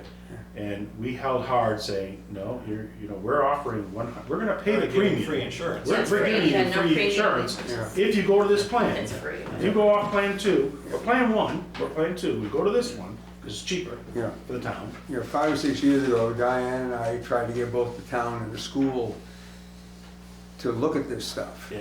And we had recruited a agent, if you would, to come in. Neither the town nor the school had time to talk to him. Didn't want to have anything at all to do with it. So I guess Yeah. I'm pleased to at least see some thought process. Step in but the right direction. It's a step in the right direction, but this could be significantly better if they had It could pursued be. that. It's such, and obviously when we're negotiating this, I can tell you, this was not an easy negotiation. No. And Because the union, and I know, Yeah. and you know, that once this is in place, 3 years from now, the town's gonna come to the table and they're gonna wanna start changing things. And the union knows that. So it was a tough negotiation. We had a negotiator, and he said it was unheard of to get a group to go from a 4.5% premium cost share to a 15% premium cost share over 3 years. Never saw it done. But we had, as you know, we got aggressive on wages because we wanted to bring it up to market rate. And as you see here, we have steps. Their steps were 2.5%. We moved them to a 3% step. And we guaranteed a COLA of 3.5% for year 2 and year 3. The first year is just wage increase on the scale. You get placed on it. Second year is the step in the COLA. Third year is step in COLA. Quick question, so I wanna make sure I understand the step thing. So I get hired, and then a year later, I've been there for a year, so that's one step? Or is the step 5 years or whatnot? It could, if you got hired, the steps all occur on April 1st each year. Okay, So so I get, if, in theory, if you got hired in June in 26, you'd be eligible for a step on April 1st, 27. Less than 1 year experience. so, and then, so I get, because of the step, I get a 3% raise for, okay. And then on Of top course, of until you that, max out, but I mean, once you get, the step is kind of like, hey, you got, each year you're with us, you're gaining more experience, knowledge, so you're getting compensated for that. But eventually, the wage scale maxes out, and you would not get a step, you just get COLA. okay, just get COLA. All right, and COLA is cost of living increase allowance, correct? Yeah. Okay. How are we coming up with the 3.5%? It's an agreed number. It's a little higher, I think, probably, as you know, but it was part of the negotiations to get the health insurance in place, because the health insurance is going to be the long-term issue. This is going to take some time, but you're going to see the benefits of it over multiple years. But isn't the retirement that they get based on the salary? It is. Okay, so Yep. that's another 12% or 19% was the cost on that one, but 30%. so, and this is to the select board that did let's do 3.5% for non-union employees as well. Littleton Coin, so I've been calling some of our big employers in the area, trying to find out what's their policy. Littleton Coin has a target of about 2.5%. Social Security, Littleton Hospital didn't answer me yet, but then the Social Security in 2025 was 2.5%, and for the one that just happened, 2026 was 2.8%. And the company I work for, huge multinational company, my target's 3%. I manage a payroll, and I have to stay, if I give this person 2.5%, then that person can get up to 3.5 or whatever, but my target's 3. I think the 3.5 is kind of high as a cost of living adjustment. Now, because now we're saying that there's the 3% step, so you get a raise, it's just a set raise for staying around for another year, and you get 3% there, and then on top of that, another 3.5. That seems aggressive. And again, In 10 years, it doubles the pay. Yeah.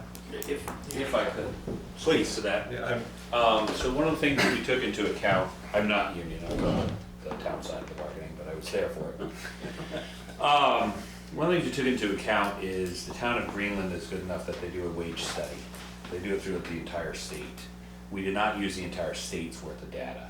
We just looked at the data for Grafton County and Carroll County, actually, which were about the same. But what we found was that for our officers and their years of experience, we were below average pay on the officers. So some of that increase is attempting on trying to catch up to what the market seems to be for a police officer. Because when we hire someone who's uncertified, because if we can't attract a certified individual from another department, we hire an uncertified individual, we have to pay them for 6 months before we basically see a day of work out of them. Because for 6 months they are either in the academy or they're in our field training program. And obviously the days of here's a badge and a gun, go out and do your job are gone. And the reason they're gone is liability. You know, we have a very good, we don't want that. We have a very good training program, but unfortunately it takes a very long time. So the cost of hiring an uncertified officer, essentially the first 6 months, half of their first year pay is you don't really see a benefit from it. invested in training. They're with someone else who could have done what they just did.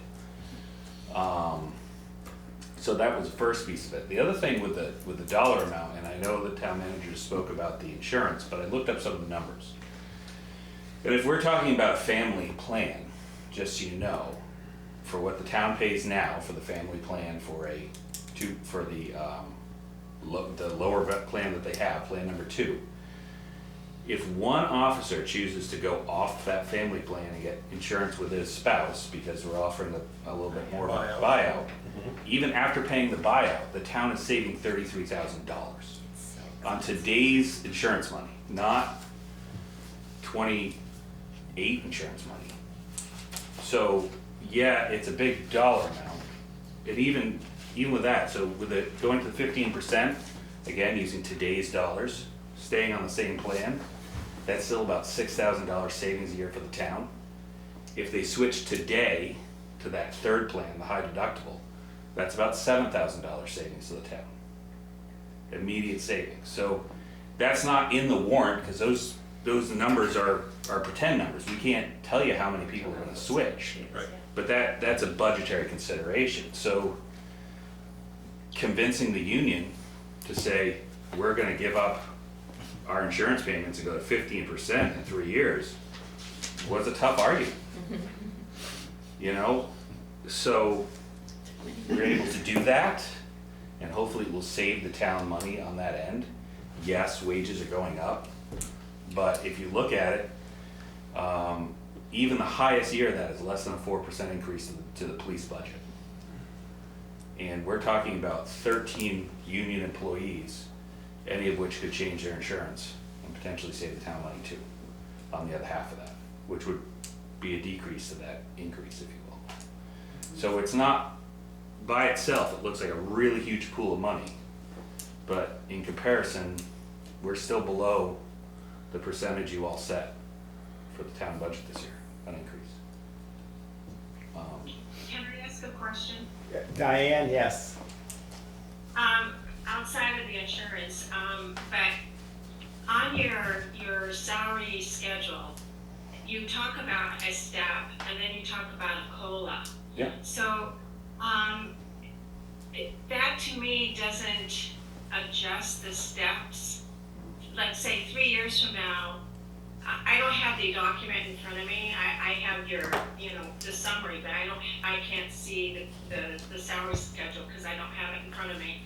But 3 years from now, the third year of this contract, is the first step the same amount as it is in the first year of this contract? No, Or the- do you, What the COLA It is- does, the COLA increases the steps, not the individual employee per se. So okay. the 3.5% COLA increases step one 3.5%, and the other steps move along with it. Oh, you're saying, so it's not you get a 3% step and a 3.5% COLA? Yes, you do. You do, Oh, okay, so if you're still getting steps, 6.5% but increase. the COLA affects the actual step number, the step itself. So when you hire a new person in 3 years, they're still hired at a step one, and that step one has gone up the COLA each year. 3.5%, so Yeah, the step goes up The step 3.5%. goes up. And the employee that's there goes up 3.5%. If there's still plus the steps, step. if there's still steps in the wage projection, yes. How many steps many are steps, yeah. there? It used to be 13 steps for patrol and 13 steps for sergeants, and they were all 13. The sergeants have been reduced to 4 steps, I believe. 4 or 5, yeah. The patrol has remained at 13. Jim, how many have topped out on the steps? We have one patrol officer who would top out in April. So he would not get a step increase. Right, he just gets COLA in that Yeah. case. Well, isn't there a longevity thing to go? That's Longevity unchanged. was, actually, I apologize, because I cut and pasted. No, This contract, they already had the longevity, so there is no longevity in the police contract, it's in the highway contract. No, but there is a longevity. there is But it a wasn't longevity added. with that. So after they're off step, they do get a longevity every year. It's $100 from the previous year, but yes, So negotiate with them before, $100 for the whole year. yeah. after, It goes up when you $100. renegotiate, the numbers on that step, say step 8 goes back to step 1. Go back after again. No, No. no. When you renegotiate, There was a renegotiation that changed the steps a little bit, but not that much. well, that was just an example, it wasn't, you know what I'm saying, is that step 1 doesn't stay step 1 forever. The price of step 1 keeps going up. Right. Yeah, I And every mean, year with- you go up another step, So, I mean, another step. so the another guy that's step. getting to the top, when they change the steps again, he may be back to 8 and climb I again. mean, the idea with this contract is, I know the initial look at it, it's like, wow, this is very, very rich. Getting the wage scale corrected to market conditions and then maintaining it for the next over the life of this contract, which is 3 years, maintaining it by that 3.5% COLA. When we sit down 3 years from now to sit down and negotiate, I want to believe that wage scale through our 3.5% COLA is going to still reflect market conditions. So we shouldn't have to be negotiating heavily on wages with the 3.5% COLA in there. That 3.5% COLA, remember though, it was a tough negotiations to have people who have a really nice health insurance plan and they're only paying 4.5% towards the premium cost. And to get that, I mean, because they could easily just walk away and do nothing and probably be ahead of the game. And in order to get them to buy into this health insurance plan, you're talking money. Yeah, so Troy, I think actually you're, first of all, none of us like higher costs, but as taxpayers, we certainly don't. But I think your strategy to shift at least the portion of premiums paid is a good one. And I think it is worth something. And, you gotta give and take in these things. So I think it is worth something, and I think that's what you did here, as a proposal. It may be steak in this case instead of hamburger, I don't know.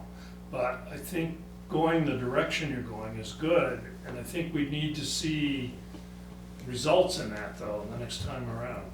Because if we don't see those results, then that strategy didn't work. You might want to mention the buyouts. Yeah. Oh, I wanted to ask that.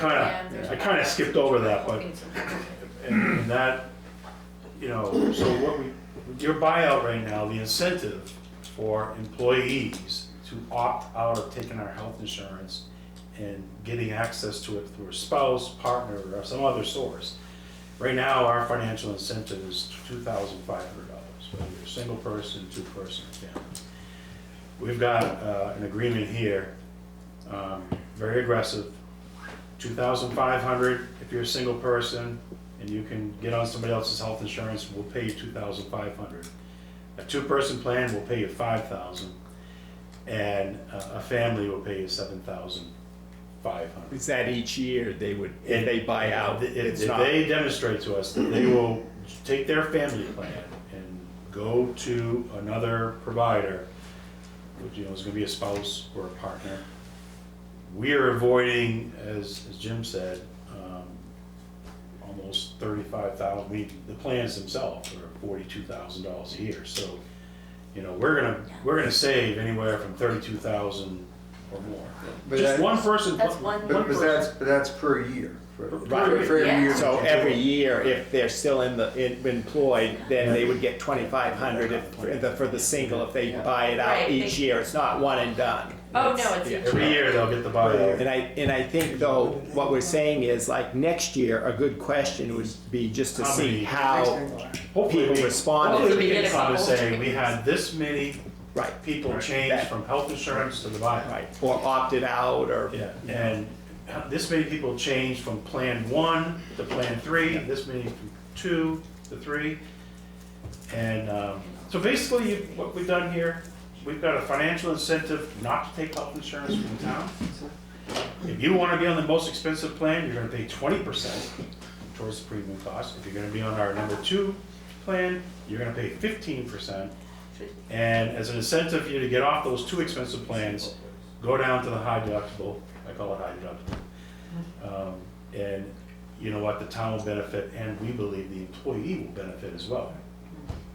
Now, on the warrant article itself, you've got the estimated cost broken out for 2026, 2027, and 2028. But that's just a yearly. So, for instance, like 2026, that figure 115.5 is just for 1 year, but then you'd also, that would be built into the budget for the next year and the next year, so for the 3 years, so it compounds.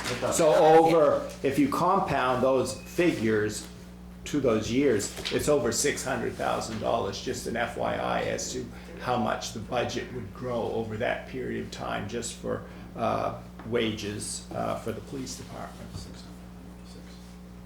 So I'm just pointing that out. It's a big number, but I like what you guys are doing in the negotiations, but that goes back to why I think we have to, when we get free money to take a school resource officer, you have to look at it in entirety and how it grows, because like I said, this is for our 13 officers and plus administrative, or no, this is just the 13 officers. It's over $600,000 for 3 years. And then you'll see in the next article, it's over $450,000 for the highway and transfer folks. So it's really, these are big numbers. And so, I mean, we've got to keep that in mind, going forward with when we look at all our other spending, flowers, et cetera. So just throwing that out here. Question. I think for me, having looked at a number of contracts over, on the school board or through the budget committee, there are a couple of pluses here. First of all, you're making sure that your recruitment potential stays good, by adjusting the steps with a COLA. I guess we didn't call it a COLA before, but we would just say it was a step adjustment. And so that's really good. The second thing of this negotiations about the insurance, the pay-in, the buyouts, the potential of maybe saving on insurance for the community, the taxpayer. So there's several good things here. Obviously, I'm with Dan too. The cumulative amount is a little jaw-dropping over the amount of years of the contract, but we have some very good things in the negotiation, so I appreciate the work that has been put forward. Thank you, Joy. Okay, any other questions, comments? Yeah, I have a couple of questions. Clearly, it makes sense to put our wage scale at a competitive point. I mean, that only makes sense.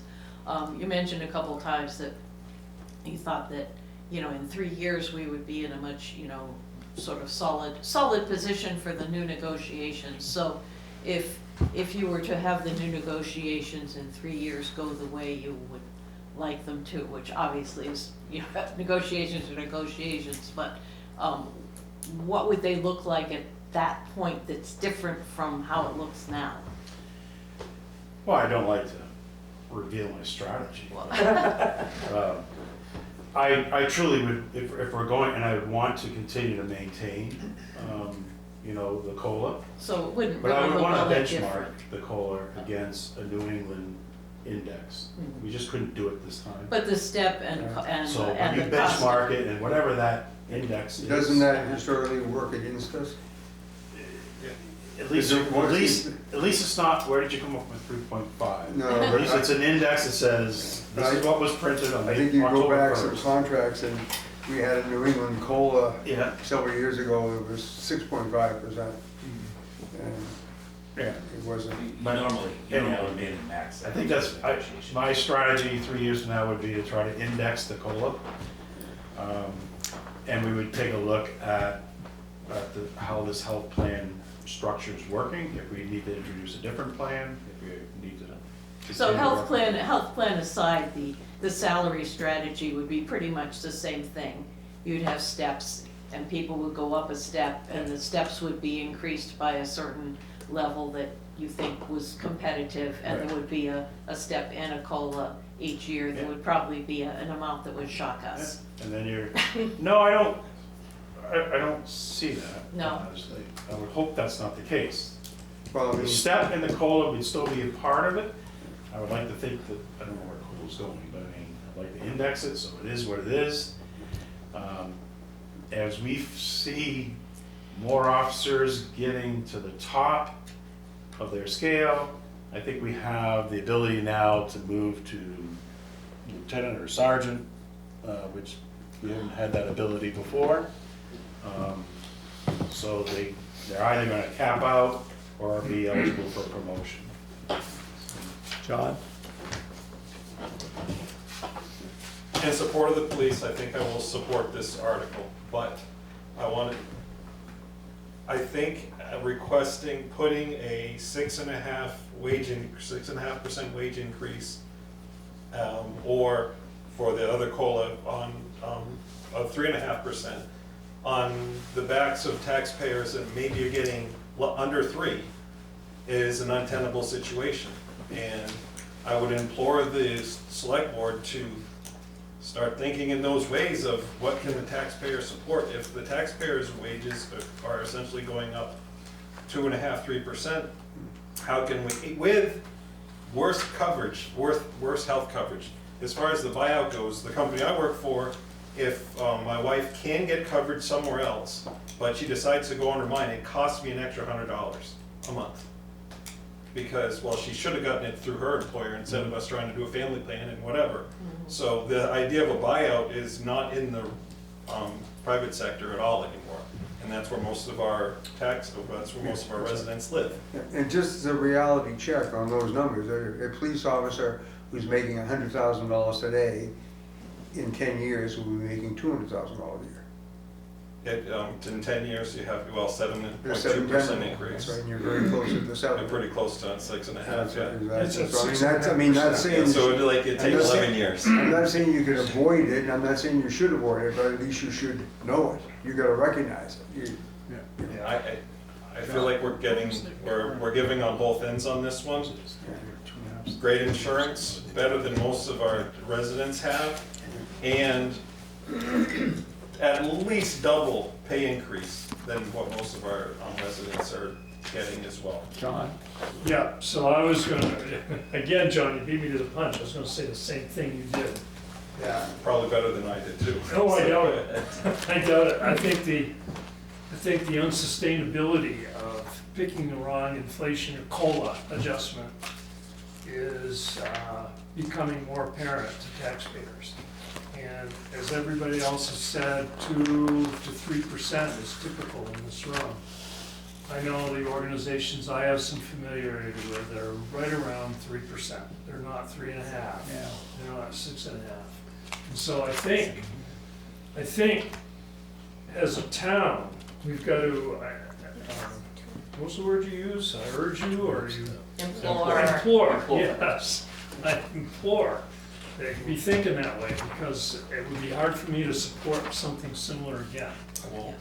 But I'm gonna support this too. And I will reiterate that nowhere in the private sector does someone get an increase every year just for being there. And if I could just point out that this is standard practice for union contracts. Oh. So if you had a union at your Yeah. job there, John, Mhm. you'd have a step and a COLA. And the same for everybody else. That's why you In can't a compare business like that, private, business. you can't compare private, you know, to union contracts. But Lori, we can compare the ultimate effects of the two.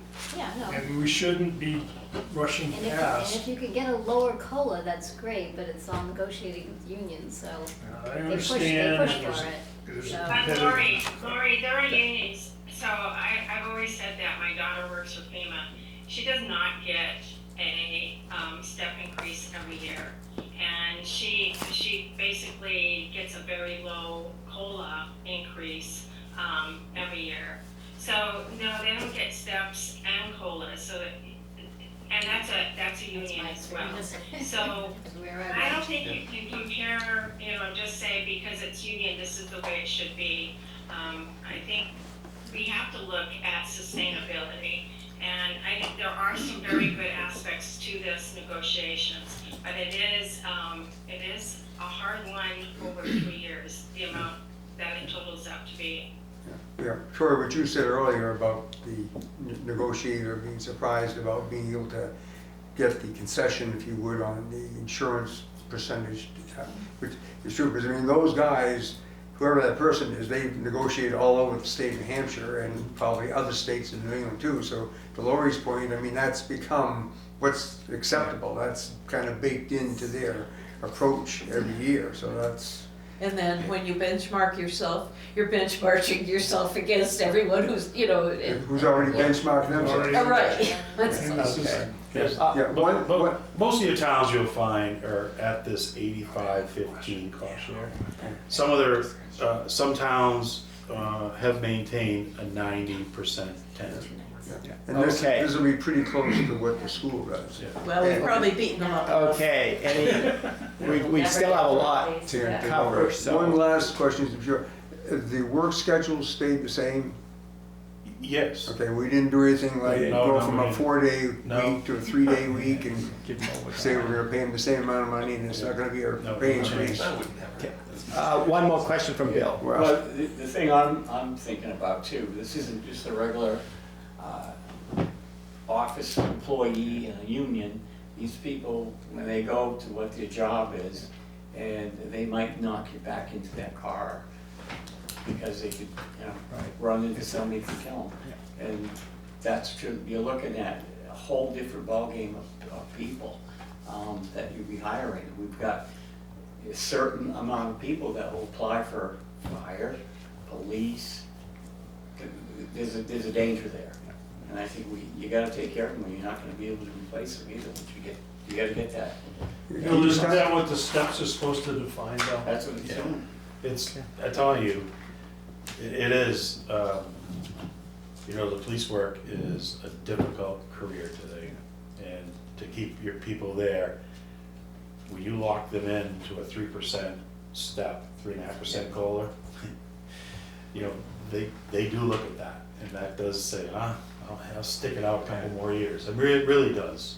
If they're gonna sit around to do what they do for COLA, they're gonna start testing the waters with different departments or just totally get out of that career. Make a career change. They're not gonna stick around to be a police officer, to deal with the types of people you have to deal with every single day for COLA. Okay, entertain a motion to move the I'll move the question. Okay, that's John, second. Sure. John Payette. Okay, all those in favor of Article 14, say aye. Aye. Aye. Okay, All those opposed? No. 7-0 in the affirmative.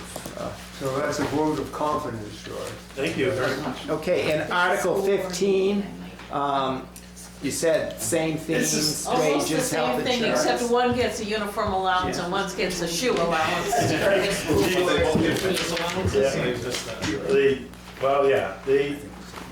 For the highway folks, the only big difference here is the boot allowances to point out, they're gonna get an extra $50 for the boots. Designer boots. But they do get the longevity, the police already had the longevity in there, highway did not have the longevity. And so how many employees does this cover in this contract? 11? 15. Oh. 15.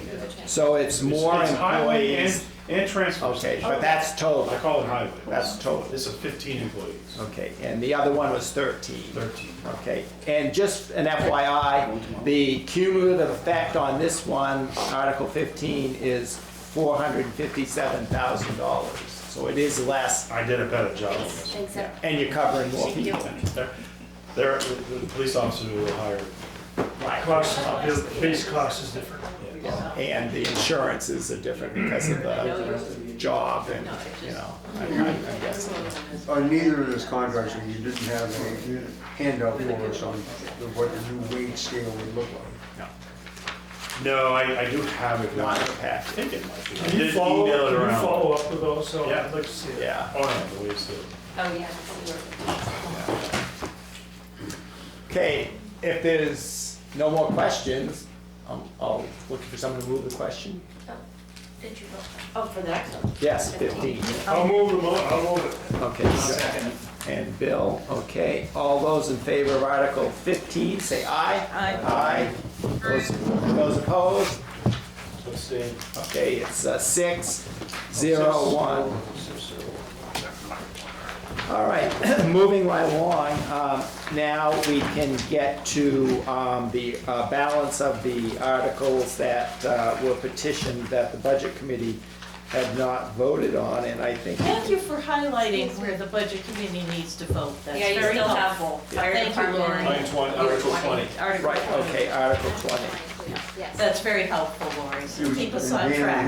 Are we planning on finishing this tonight? Yes. Well, hopefully our recommendations on the warrant article, yes, because they need to have those for various reasons.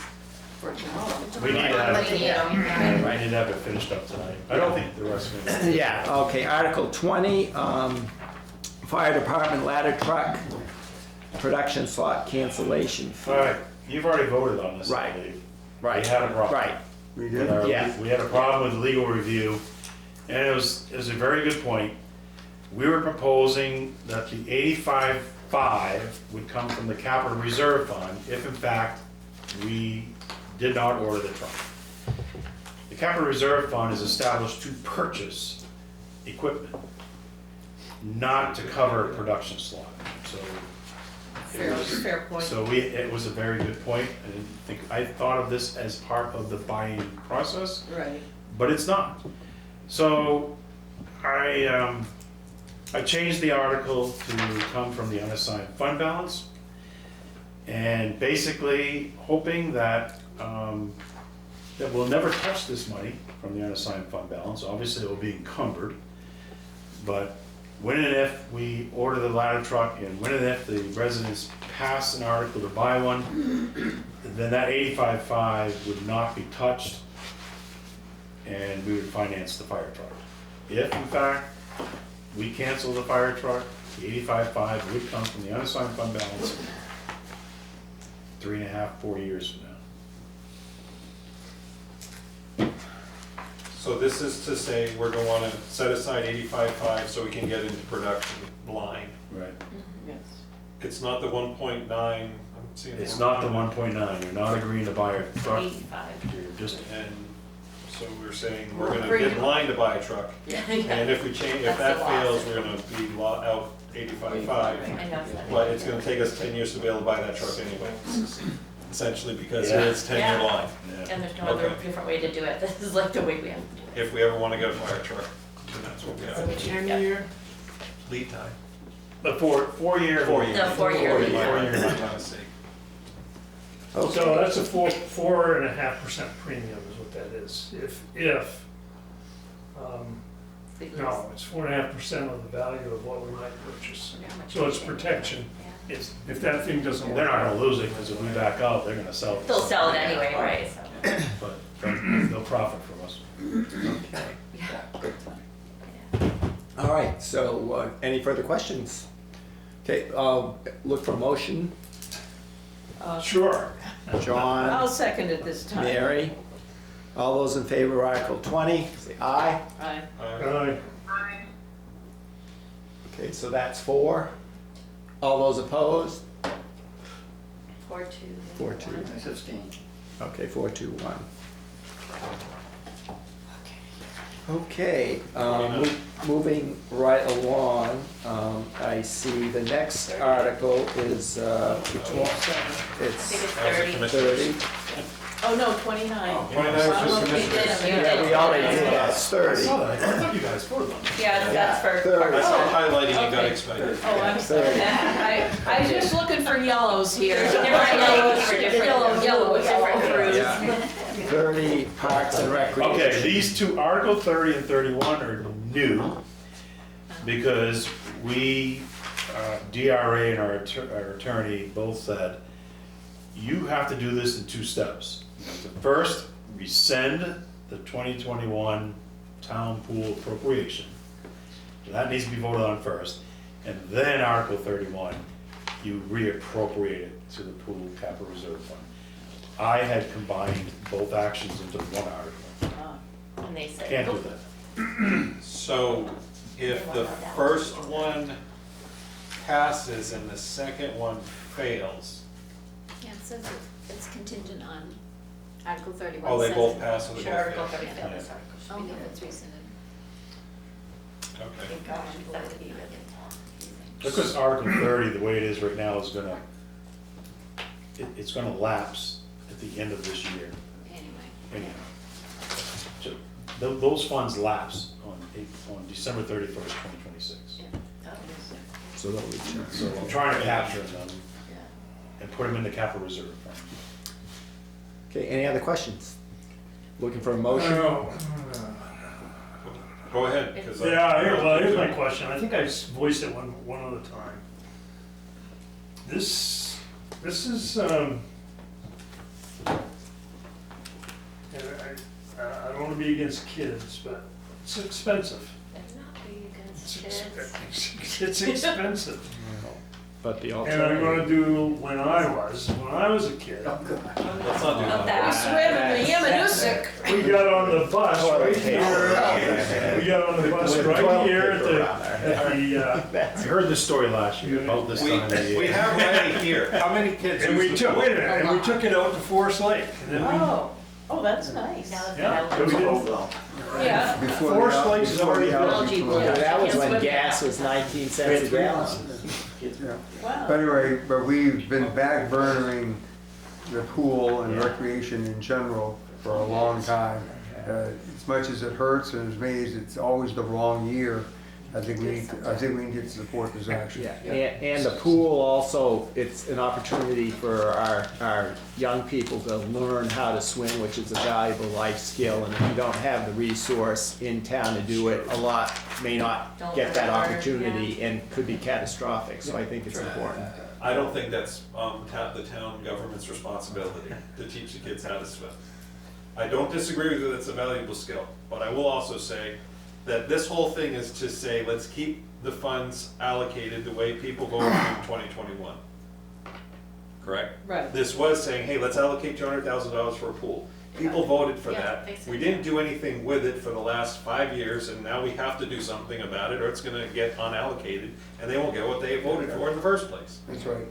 And I just, I just like move that the way to look question. at yeah, it. I just want to make sure everyone's aware of this. I pointed it out when we discussed it before.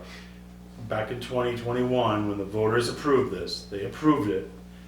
They raised and appropriated $200,000 with the condition that the town would get $200,000 of grant money.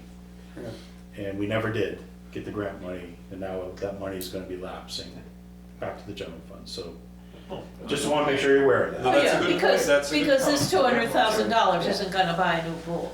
No. No.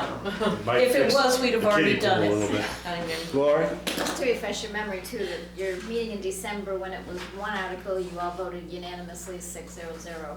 Not that you can't change your mind, but just to remind you. I love her. Details. Discussion, and it was unanimous, so there you go. Okay, Other people on any it. other questions? Looking for a motion on Article 30? Motion, okay, second. It's Steve and Mary. All those in favor of Article 30, say aye. Aye. Those opposed? Aye. I It's abstain, 6-0-1. because I'm not against kids. Okay, Article 31, they go hand in hand. 601. Yeah. I move the question. Yeah, Okay, Steve, a second.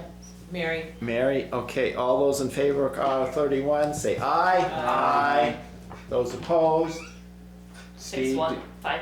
Steve, did you vote? Oh, Okay. in my so- mind, I I abstain. Okay, 6-0-1 Okay. again. no, No. John voted against John it. You voted no. Oh, I voted no. okay, I voted no on okay. the second one. So, 5-1-1. 5. Okay.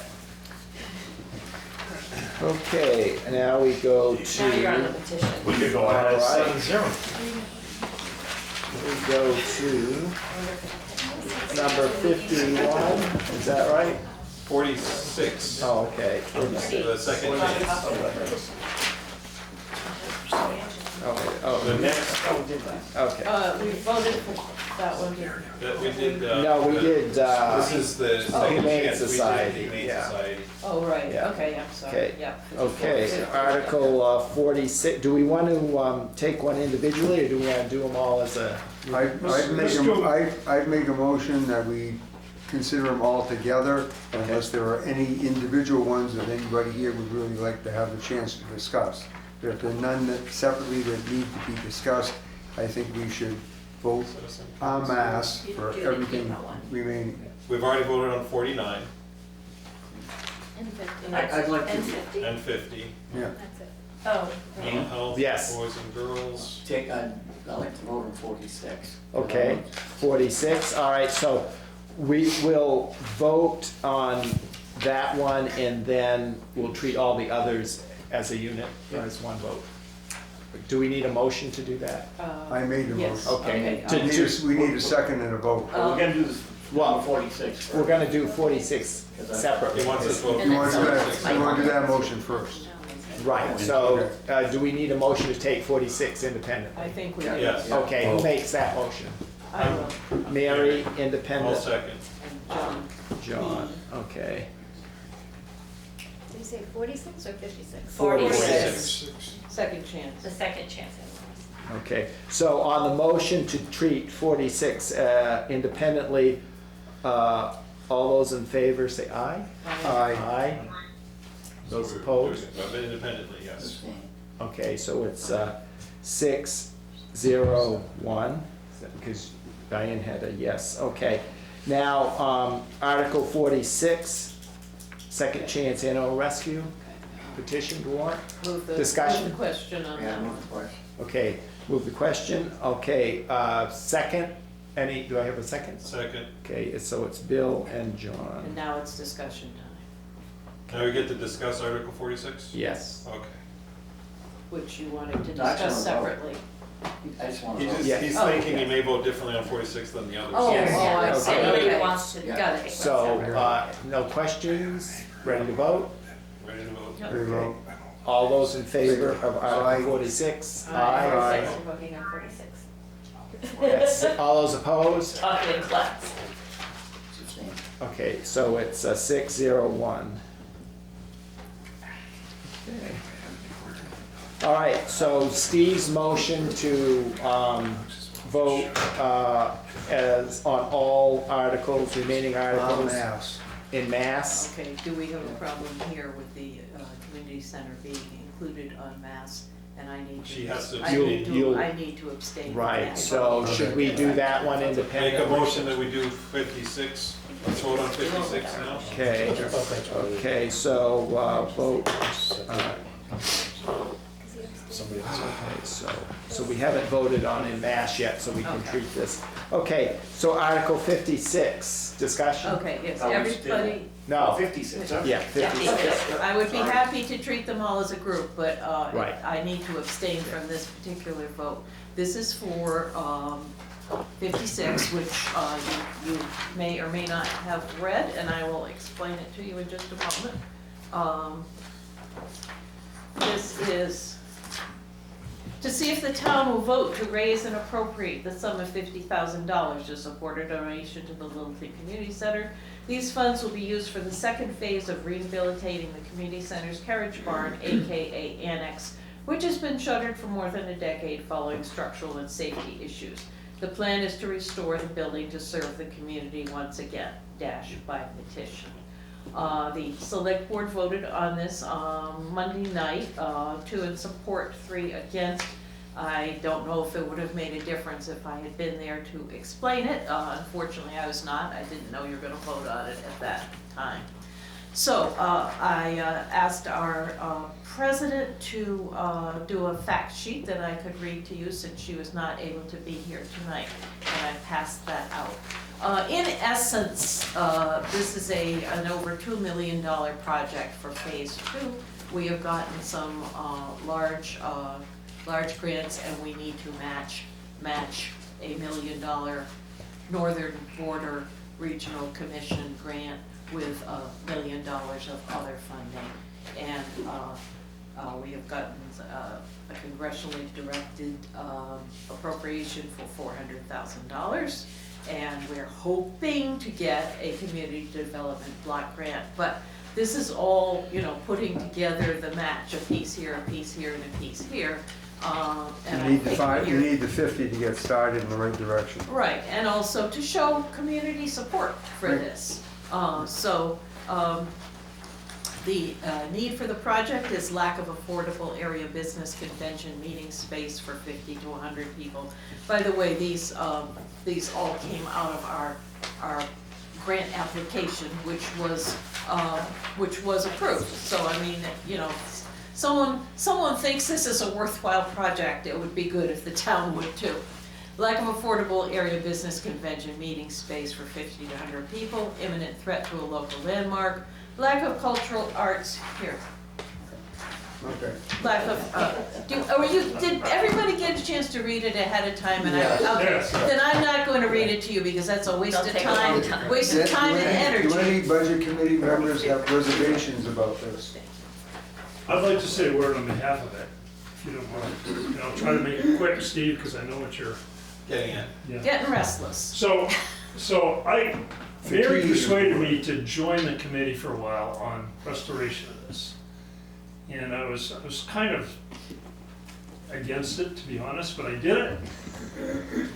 And I think it's a very worthwhile project. I've had the experience, I've been fortunate in life to see the town of St. Johnsbury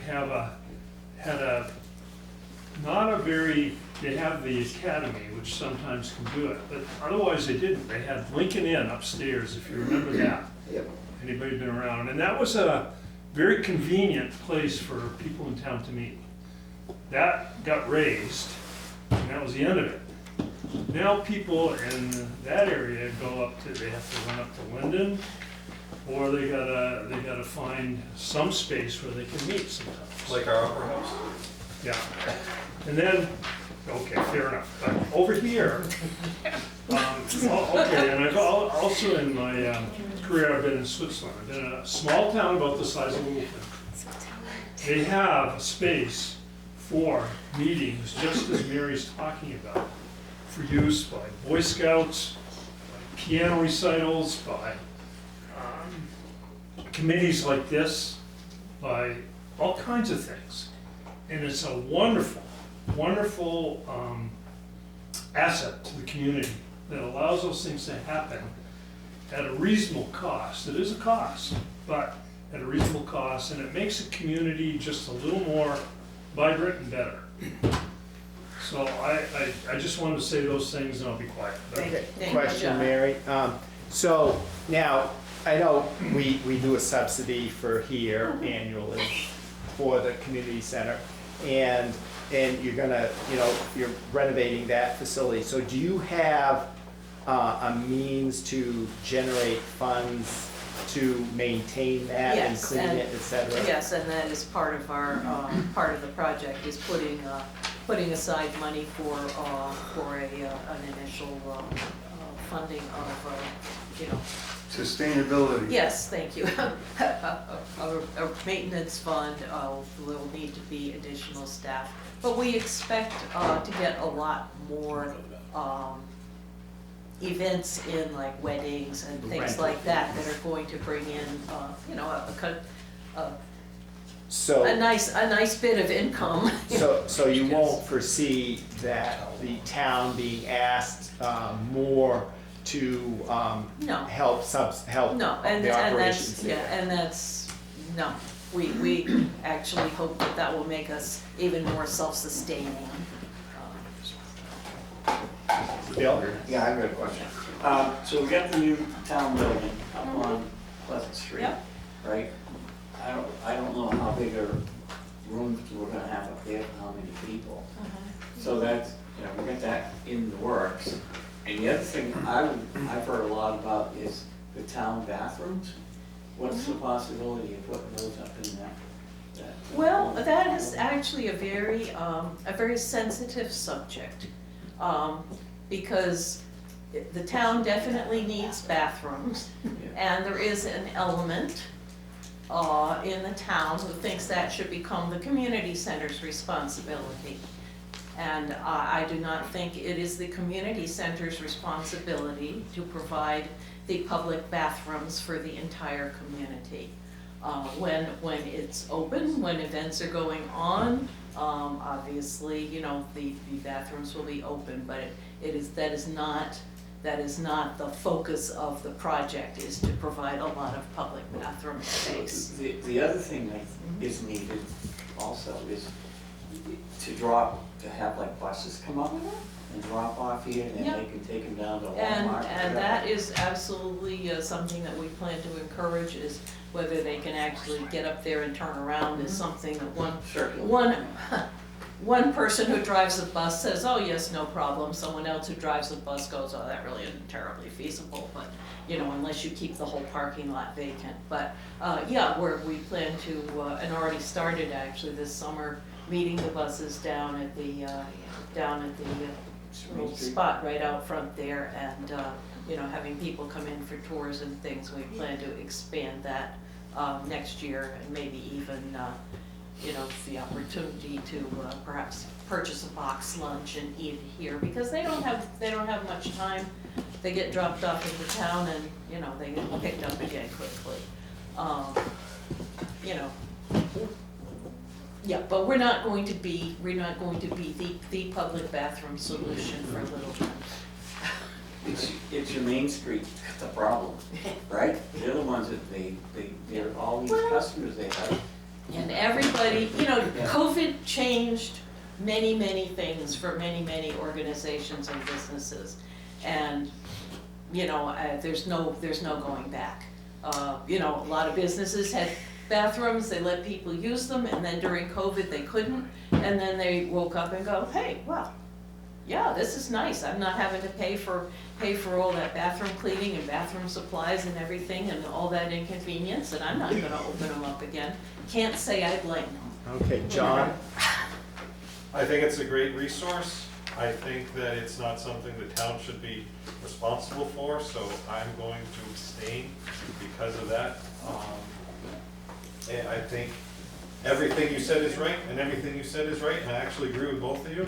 But on the principle of these warrant articles should be helping the town save money in other service, like the Above the Notch Humane Society saying we don't, we're filling the need of animal control. Okay, great. We're filling, the Amanuensis Community Health or the mental health on here. We definitely have a problem there. We need to support that as a town. So whatever. My personal feeling is it's well worth the money. On fact of principle, I have to say I wouldn't support it, so I don't want to go vote against it, so I'm going to abstain. Well, I could lie to you and say that we're gonna have, 10 public bathrooms, which will be open 24 hours a day in order to obtain your support, but I'm not going to. Good. That still wouldn't do it. It wouldn't, that would be solving a town problem. Yeah. He's got a And principle. they could be coin operated. Especially Jane. with a They can make bed. money from, Dollar There operating, you go. dollars.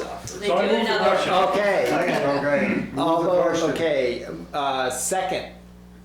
Second. Okay, let me just to get that, John G. and John P. All those in favor of Article 56, say aye. Aye. Aye. 1, 2, 3, oh, 4. Is that right? 4 against, Sustained. 0, 2 sustained.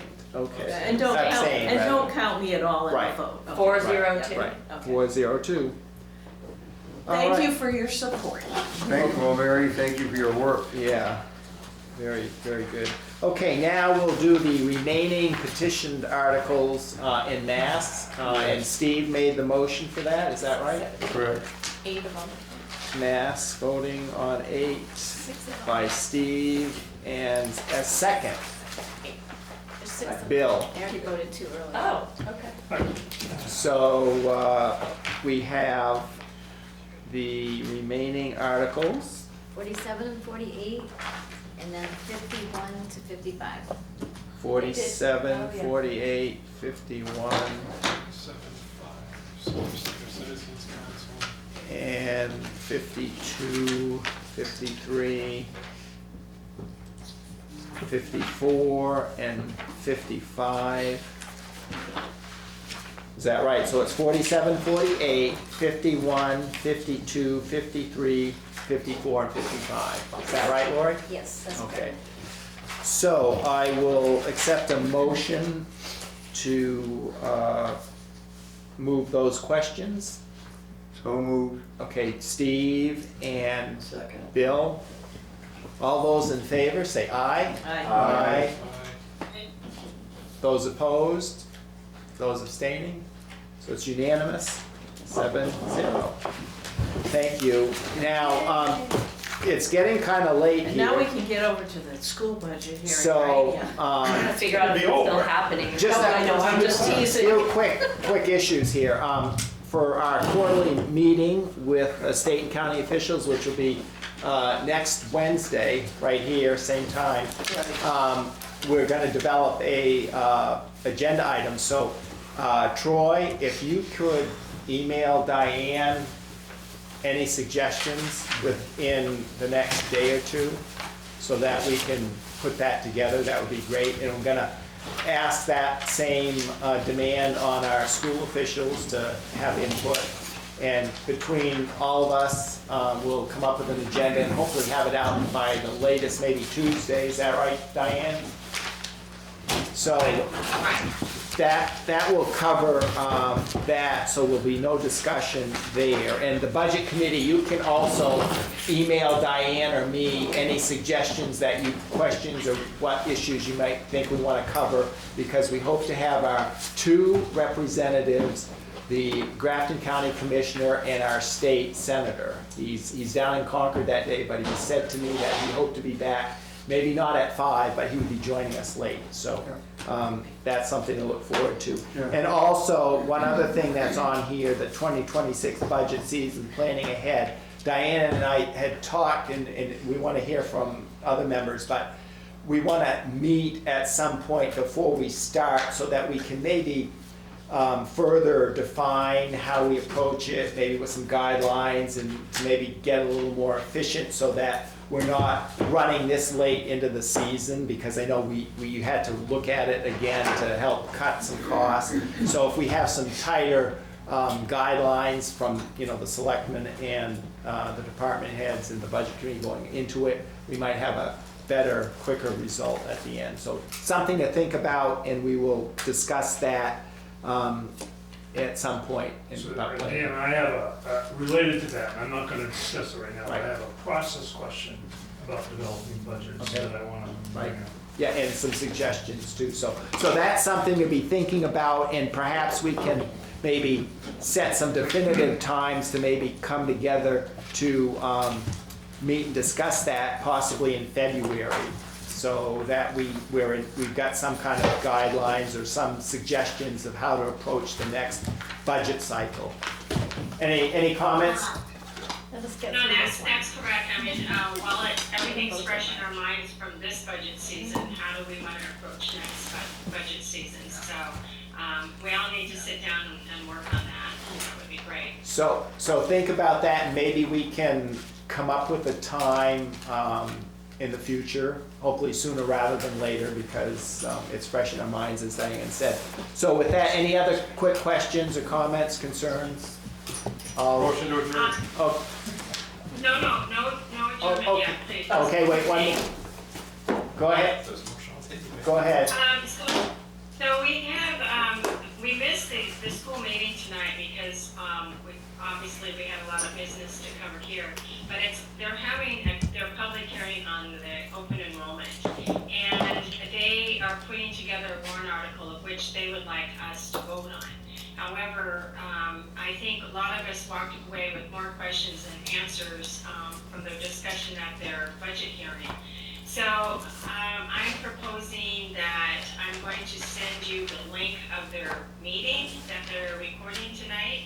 And Patty Brown says that she wants to have all of her documents ready to go by noon on the 21st. So that means that we can't vote. If we were to vote on their warrant article, it would have to occur prior to noon on the 21st. I was hoping we could do it at the quarterly meeting. But Patty is insistent that we get it in by noon on the 21st. So first of all, I'm going to, first step is just to send you the link so you guys can all look at that. If the committee would like to be polled for their information or for their vote, we could possibly do that. I can get in touch with you via email, all of you in the email, and ask for your opinion on how you want to go forward on this. I know we've had a long meeting tonight, but first step is I will send you the recording, and if you have any follow-up questions, the superintendent would be happy to answer those. So that's all I have on that, unless someone has some other suggestions for it.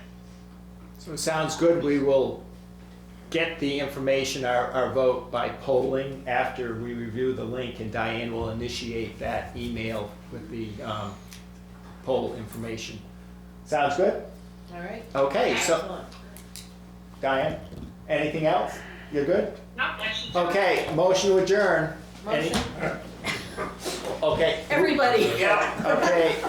Just write anyone's name down, no one's gonna argue on that. Okay, I'll put you, John, as. John. I want to say something.